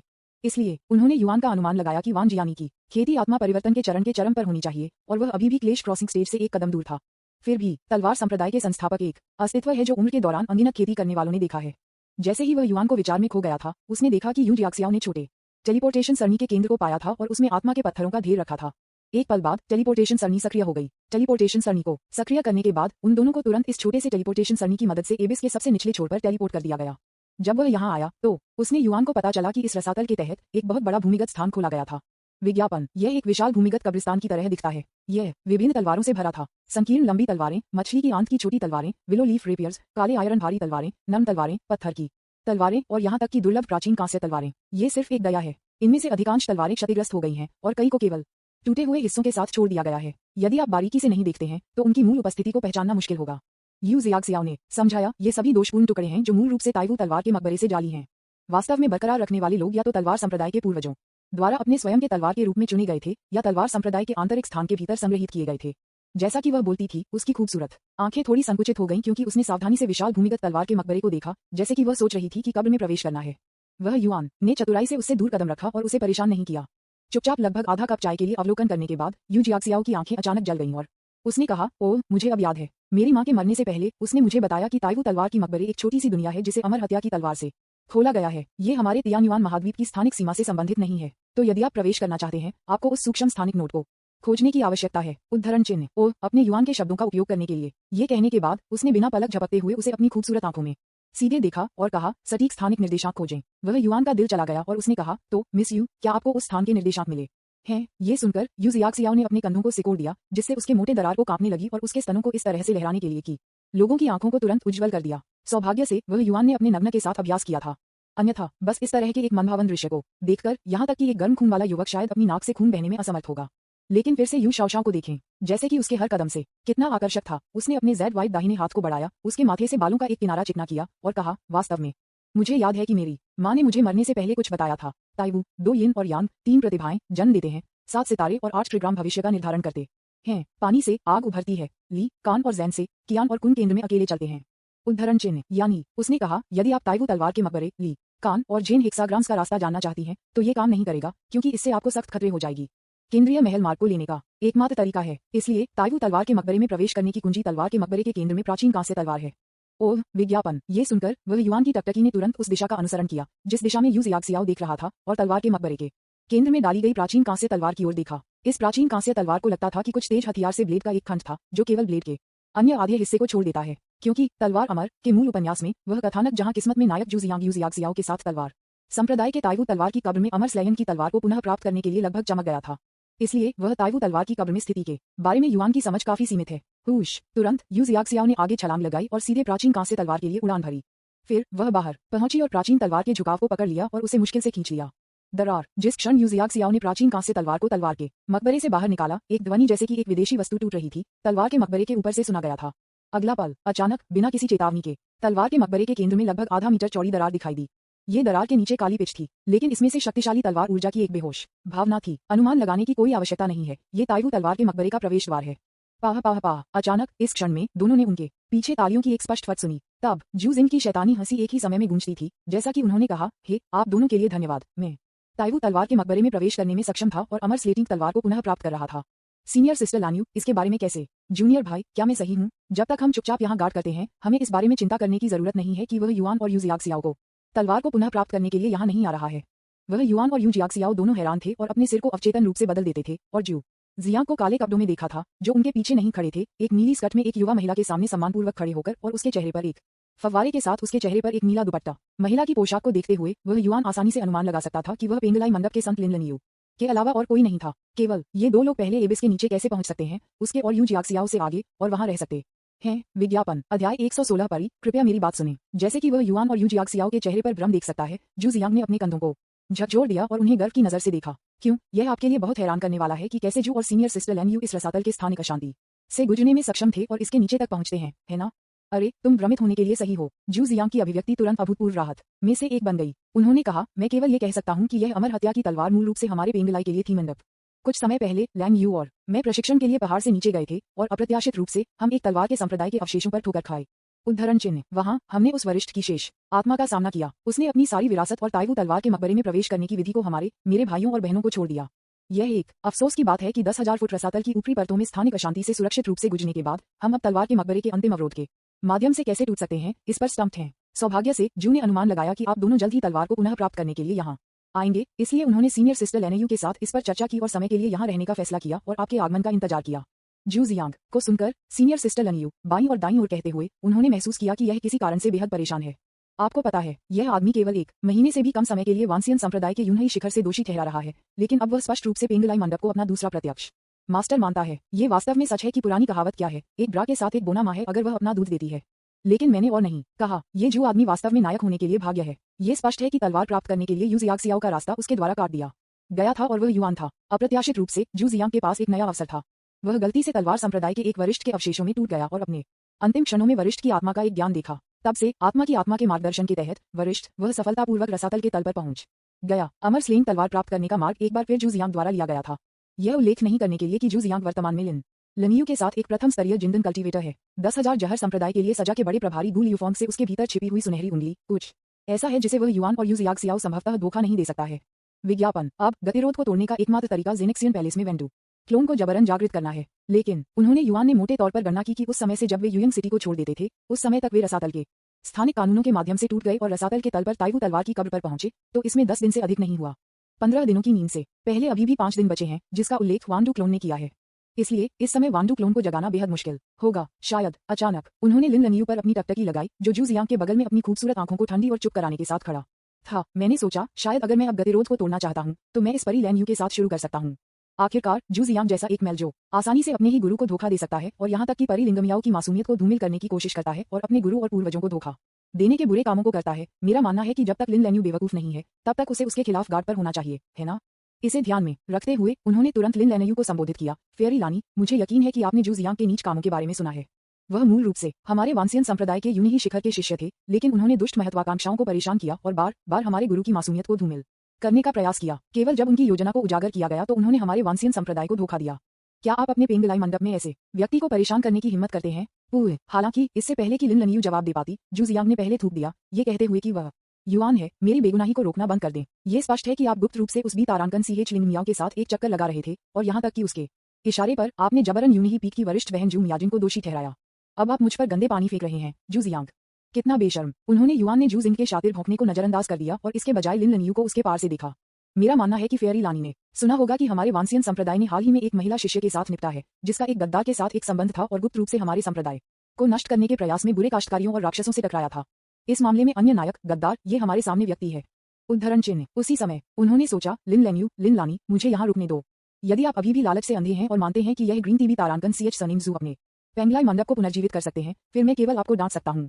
आप मूल भूखंड में इस जू द्वारा चारों ओर खिलवाड़ करने के योग्य थे, जो उनके विशाल हरम का सदस्य बन गया। उद्धरण चिन्ह। लेकिन ये सबसे बुरा नहीं है। मैंने जो सुना है उसमें से आपके पेंगलाई मंडप को अंततः इस जू द्वारा बुरी तरह से नुकसान पहुंचाया गया था। ठीक है, जू लोचा के नेतृत्व में मनुष्यों और राक्षसों के बीच उस लड़ाई के दौरान आपके पिता लिन जिंगताओ जाहिरा तौर पर स्वर्ग के समुद्र में समाप्त हो गए। विज्ञापन। अचानक लिन लानी की सुंदर आंखों की जोड़ी उज्ज्वल चांद और सितारों की तरह अचानक थोड़ा उठाया और उसके विपरीत युआन पर नजर डाली। यह सही है, वह युआन के विचारों को फिर से लिन लैन्यू द्वारा सुना गया। पहली बार युआन के विचारों को सुनने के बाद उसने गुप्त रूप से उस पर एक सावधान नजर रखी और जू जियांग के प्रति उदासीन और दूर होने लगी, जिसने अपने पेंगलाई मंडप में शरण ली थी। बाद में अपने पिता के दबाव में उसे अनुभव प्राप्त करने के लिए जू जियांग के साथ पहाड़ पर जाने के लिए सहमत होना पड़ा। आखिरकार जू जिंग के चरित्र को अलग करते हुए खेती के लिए उनकी प्रतिभा वास्तव में कुछ है लिन लायू ने अपने जीवन में कभी नहीं देखा है। इसलिए वह वास्तव में ये देखने के लिए उत्सुक थी कि यह व्यक्ति अंततः कैसे बढ़ेगा। आगे जो हुआ वह सिर्फ जू जियांग ने कहा था। वे गलती से एक तलवार के संप्रदाय के खंडहर में प्रवेश कर गए और उसके मार्गदर्शन में वे तलवार के संप्रदाय के खंडहरों के नीचे गए, यशान पर्वत पर रसातल के नीचे, और ताइवू तलवार की कब्र में प्रवेश करने से सिर्फ एक कदम दूर थे। अब जब उसने सुना कि उसके पिता को जू जियांग द्वारा फंसाया गया होगा और तियानही में मृत्यु हो गई, तो वह वास्तव में हैरान थी। इन दिनों वापस सोचते हुए जू जियांग के लिए उनके पिता की प्रशंसा उनके बिना शर्त विश्वास में बदल गई थी और अब उन्होंने अपनी बेटी को जू जियांग के साथ मैच करने का इरादा किया। इस जू को पेंगलाई मंडप से मजबूती से बांधने की उम्मीद की और अंततः उसके माध्यम से इसे मजबूत किया। लिन लान्यू मदद नहीं कर सकता, लेकिन थोड़ा डर महसूस कर रहा था। यदि यह मामला इस तरह से विकसित होता रहता है तो ये लंबे समय से पहले नहीं होगा जब उनके पेंगलाई मंडप को जू के रूप में जाना पड़ेगा। अचानक अपने बालों को उठाने के लिए बाहर पहुंचकर उसने अपने माथे से पसीने की कुछ बूंदों को मिटा दिया। उसने युआन को गौर से देखा और धीरे से कहा, वह युआन। ठीक है, आप जानते हैं कि जूनियर भाईजू पहले से ही मेरे पेंगलाई मंडप में शामिल हो चुके हैं और उसका गुरु मेरे पिता के अलावा और कोई नहीं है। तो क्या आपके लिए इस संत के सामने हमारे बीच कलह बोना अनुचित है? विज्ञापन अध्याय 117 3 उपनामों का एक दास। हालांकि लिन लेन्यू ने एक पूछताछ टोन में बात की, तथापि मैं नहीं जानता। उन्होंने युआन को अपने शब्दों में कोई दोष नहीं सुना। यह ऐसा था जैसे कि पेंगलाई मंडप का संत केवल युआन के कार्यों से थोड़ा असंतुष्ट था, लेकिन गुस्सा होने से बहुत दूर था। जू जिंग जो खड़े थे, पेंगलाई मंडप के संत के लहजे में युआन के प्रति भोग के संकेत का पता लगाने में विफल रहे। तब अगली सांस तलवार अमर के मूल उपन्यास में किस्मत में नायक तुरंत गहराई से डूब गया। उसी समय उसने जो लुक दिया, उसने युआन को धीरे धीरे अमित्र बदल दिया। उन्होंने युआन स्वाभाविक रूप से जू जियांग से दुर्भावनापूर्ण टकटकी महसूस की। हालांकि उन्होंने इससे बेखबर होने का नाटक किया, जो कि लिन लायू को उनसे गौर से घूरते थे। उन्होंने कहा, फेयरी लानी, कुछ चीजों को पूरी तरह से सतह पर आंका नहीं जा सकता है। शायद जू जियांग की असाधारण प्रतिभा वास्तव में अल्पावधि में आपके पेंगलाई मंडप पर पर्याप्त ध्यान दे सकती है। तथापि उन्होंने अचानक इस विषय को बदल दिया और पूछा, मुझे आश्चर्य है कि क्या सेंट लैन्यू ने कभी 3 राज्यों की अवधि से लू बू की कहानी के बारे में सुना है? 3 राज्य लू बू। लिन लानी को स्तब्ध कर दिया गया था। उसकी पतली भौहें थोड़ी भरी हुई थीं और उसने थोड़ा आश्चर्यचकित कर दिया।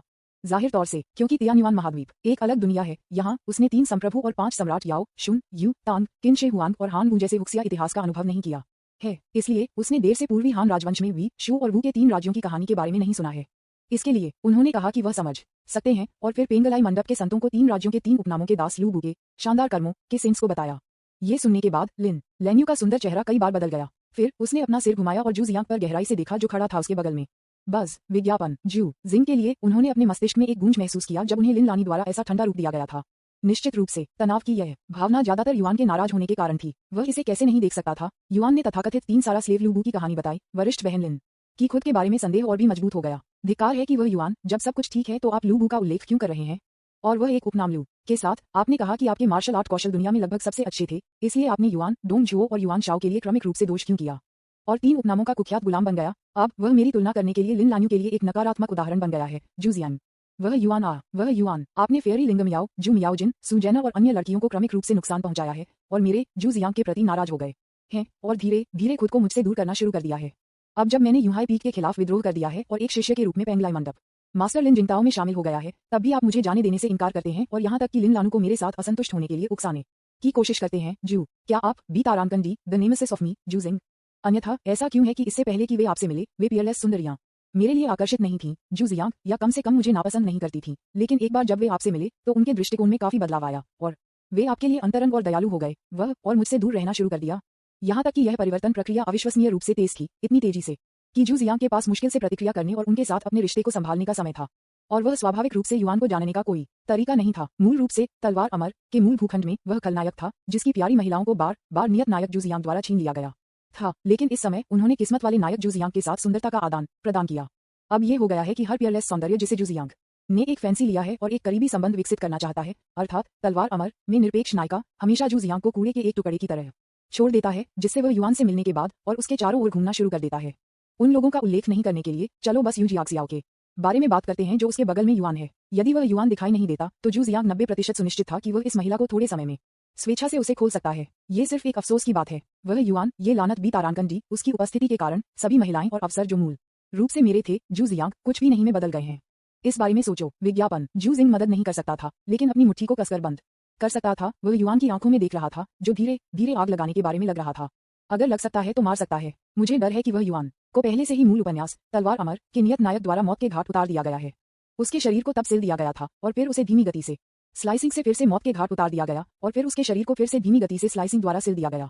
यातना के इस चक्र को अनगिनत बार दोहराया गया है। बस इस समय उन्हें लगता है कि उन्होंने अभी तक महसूस नहीं किया है कि उन्होंने जू जियांग को कितना गुस्सा दिया था। उन्होंने एक निर्दोष मुस्कान के साथ उसे देखा और कहा, वरिष्ठ भाई जू, मुझे आश्चर्य है कि आप उस लू बू के बारे में क्या सोचते हैं। वह वास्तव में मुझसे पूछने की हिम्मत करता है। इस समय जू जियांग ने जो गुस्सा किया था वह उसके दिल में जमा हो गया था, क्योंकि वह युआन तुरंत एक अभूतपूर्व शिखर पर पहुंच गया था। अगर वह यह नहीं मानता कि लिन लेन्यू अभी भी मौजूद थे, तो वह युआन के पास पहुंच गया होगा, जिसने बार बार अपने धैर्य को चुनौती देने की हिम्मत की और उसे मुक्का मारना और उसे लात मारना शुरू कर दिया। अपने सिर को थोड़ा ऊपर उठाते हुए वह लिन लेन्यू से मिला, जो उस तरफ से भी देख रहा था। जू जियांग को पता था कि उसका अगला उत्तर सबसे अधिक संभावना है कि क्या वह पेंगलाई मंडप के संत की आंखों में अपनी अच्छी छवि को बहाल कर सकता है। इसलिए अगले क्षण उन्होंने एक गहरी सांस ली, जबरन अपने गुस्से को युआन के प्रति दबा दिया और कहा, एक लाल खरगोश के घोड़े और एक सुंदर महिला के कारण उन्होंने अपने 2 दत्तक पिता को धोखा देने के लिए चुना, जो उसके लिए इतने दयालु थे। इस लूबू ने वास्तव में निराश किया है। ओह, उन्होंने युआन ने कहा और कहा, दूसरे शब्दों में आपकी राय में वरिष्ठ भाई जू अगर दूसरी पार्टी देता है पर्याप्त चिप्स तो वे धोखा देने के लिए चुन सकते हैं। बकवास बकवास। जू जिंग उग्र था और कहा, मैंने कभी ऐसी बात कब कहा? मुझे निंदा मत करो और जानबूझकर वरिष्ठ बहन लिन के सामने मेरी प्रतिष्ठा को बदनाम करो। हे। वह युआन को ठंड से मुस्कुराया और कहा, जू जियांग, क्या आपकी प्रतिष्ठा को अभी भी उसके द्वारा बदनामी करने की आवश्यकता है? उसी समय उन्होंने गुप्त रूप से अपने दिल में शिकायत की, कैसे एक मैल जो विभिन्न अवसरों का उपयोग करने के लिए जुनूनी है, अपने गुरु के खिलाफ साजिश करने के लिए चारा के रूप में और उसके नाम को साफ करने की कोशिश करने के लिए कोई प्रतिष्ठा है। वैसे जो मुझे याद है, मूल उपन्यास में कहानी जहां परी लैन्यू ने जू लूचा के लिए अपना कौमार्य खो दिया था, वह सिर्फ इच्छाधारी सोच नहीं थी, है ना? ऐसा लगता है कि पेंगलाई मंडप के प्रमुख लिन जिंगताओ इसके पीछे थे। निश्चित रूप से जू लूचा द्वारा नियोजित शानदार रणनीति से भी कम कुछ थे। बस अचानक लिन लानी के नाजुक शरीर कांप गया जब उसने सुना कि उसने क्या कहा। विज्ञापन अध्याय 118 वंजुन गेट। क्या ये संभव है कि मेरे पिता और यह जो आदमी गुप्त रूप से मेरी मासूमियत को नष्ट करने के लिए टकरा रहे हैं? पहली नजर में जानकारी की यह लहर वह युआन के दिल से आती है। लिन लान्यूफैंग इतना हैरान था कि वह लगभग जोर से चिल्लाया। उसे संदेह नहीं था कि वह युआन जानबूझकर अपनी सच्ची भावनाओं को व्यक्त कर रहा था ताकि उसके और जू जियांग के बीच कलह बोने के लिए। सबके बाद ये पता लगाने के बाद कि वह पिछली बार युआन के विचारों पर विचार कर सकती है और अपने विचारों से जू जियांग से अधिक सावधान हो रही थी, लिन लैन्यू ने तेजी से महसूस किया कि यह जो आदमी उतना धूप और ईमानदार नहीं था जितना वह दिखाई दिया। यह ऐसा था जैसे उसमें छिपा हुआ था एक अज्ञात अंधकार और क्रूरता थी। इसलिए इस समय वह युआन के स्वीकारोक्ति को सुनने के बाद कि उसकी मासूमियत उसके पिता और उस आदमी द्वारा छेड़ी से बर्बाद हो सकती है, उसने माना कि वह युआन की भविष्यवाणी के बिना एक शक के उसने अपने भविष्य के अनुभवों को चित्रित किया जैसा कि उन्होंने युआन की आंतरिक आवाज में वर्णित किया है, वह युआन द्वारा एक भविष्यवाणी के रूप में। हालांकि यह अज्ञात है कि उन्होंने युआन ने इस क्षमता को कैसे हासिल किया, लेकिन लिन लैन्यू का मानना था कि शायद यह वही था जो स्वर्ग का इरादा था, इस बच्चे को उसके बाद के दुखद भाग्य से बचाने के लिए कहीं से भी बाहर दिखाई दे रहा था। इस बारे में सोचते हुए लिन लानी ने अपने शरीर को बगल में बदल दिया, जानबूझकर अपने और जू जियांग के बीच की दूरी बढ़ाई और कहा, जूनियर भाई जू, चिंता मत करो, कोई फर्क नहीं पड़ता कि आप अब मेरे पेंगलाई मंडप के शिष्य भी हैं।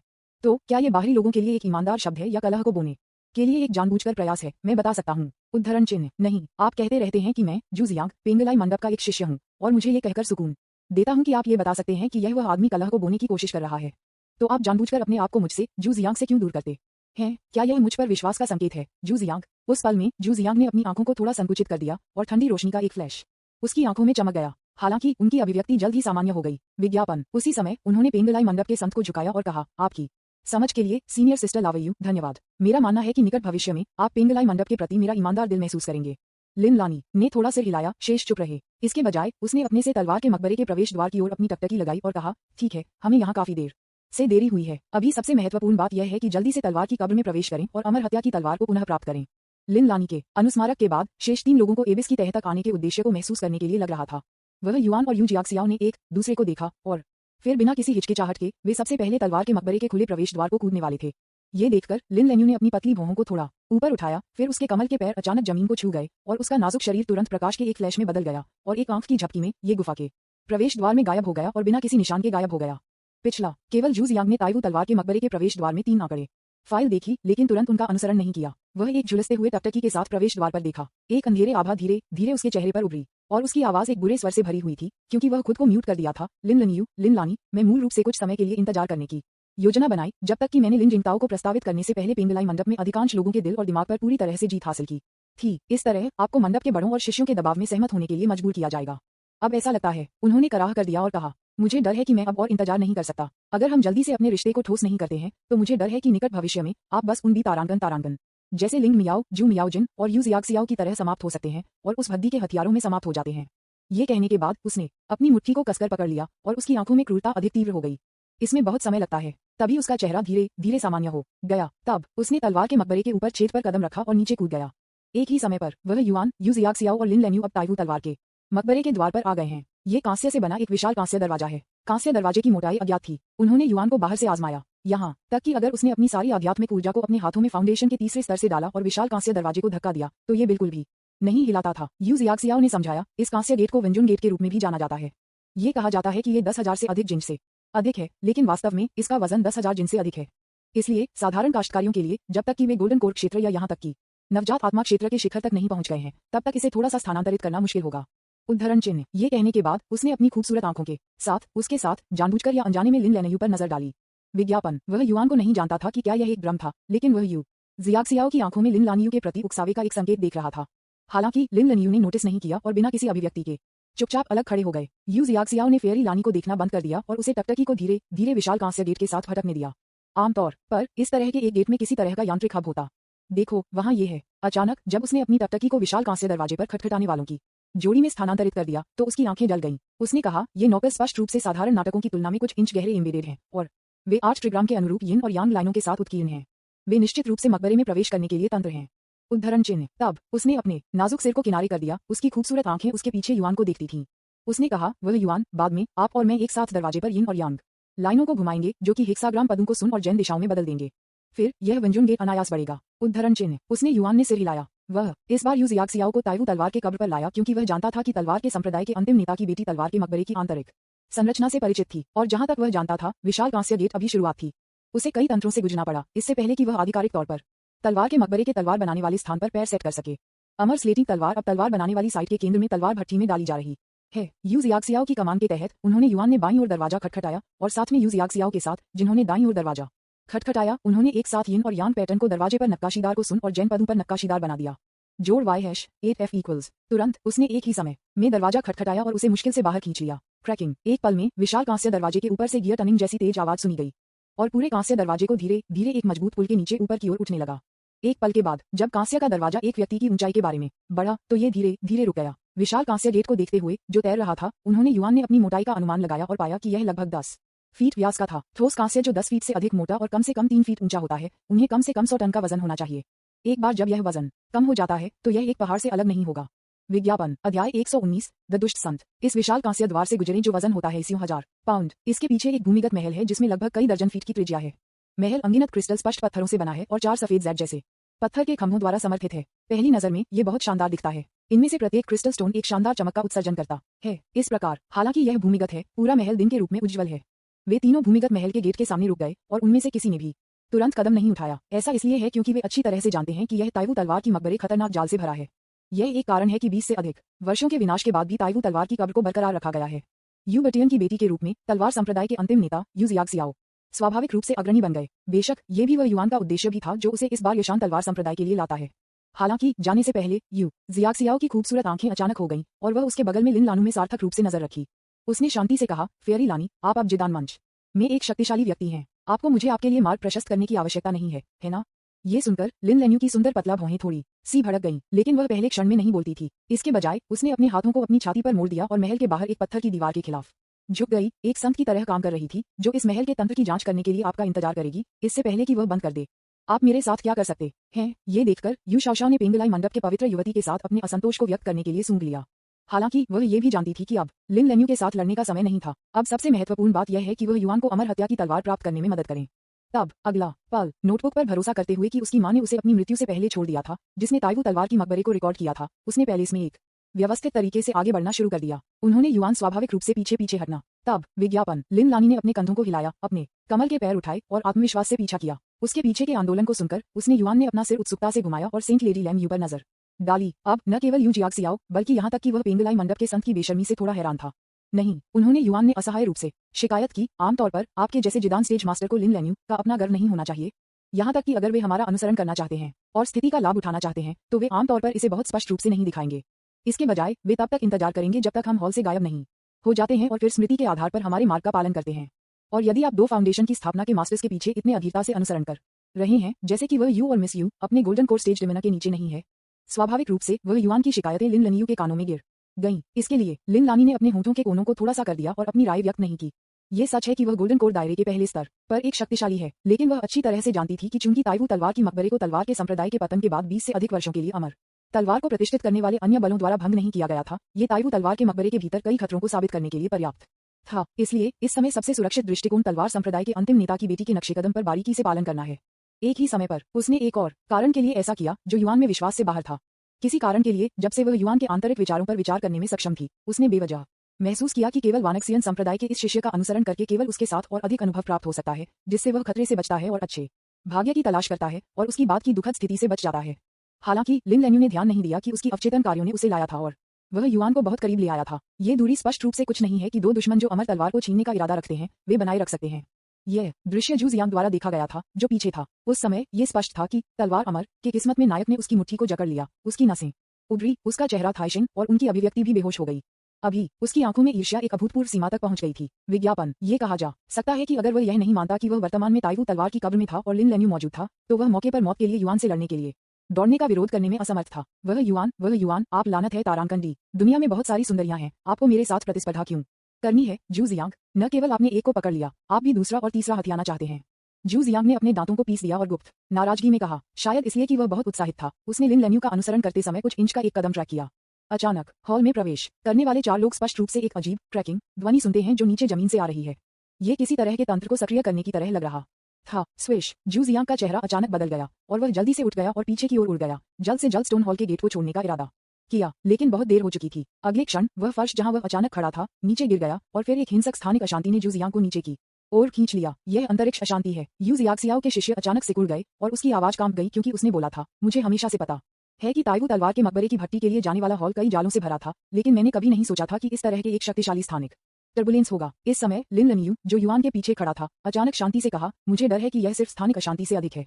उस अन्य आयाम में जो जू जियांग ने गलती से खोला, एक और भी शक्तिशाली और भयानक अस्तित्व होना चाहिए।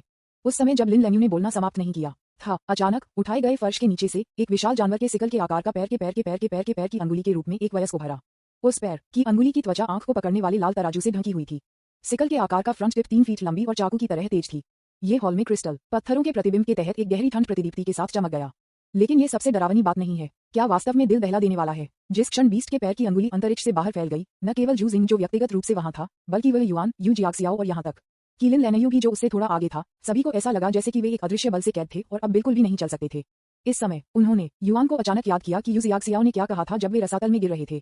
उसका गला सूख गया और उसने कहा, क्या यह एक शून्य जानवर हो सकता है? विज्ञापन, अध्याय 120, विशाल जानवर पैर की अंगुली। ऐसा लग रहा था कि वह युआन का अनुमान है। जिस क्षण उन्होंने युआन को बोलते हुए समाप्त कर दिया, एक विशाल दहाड़ जिसने किसी की आत्मा को अनियंत्रित रूप से कांप दिया, उसे शून्य से सुना गया। मुंह, इस दहाड़ ने युआन को अवचेतन रूप से उस विशाल कुन जानवर की उपस्थिति को याद किया जो उसने तियानही में देखा था।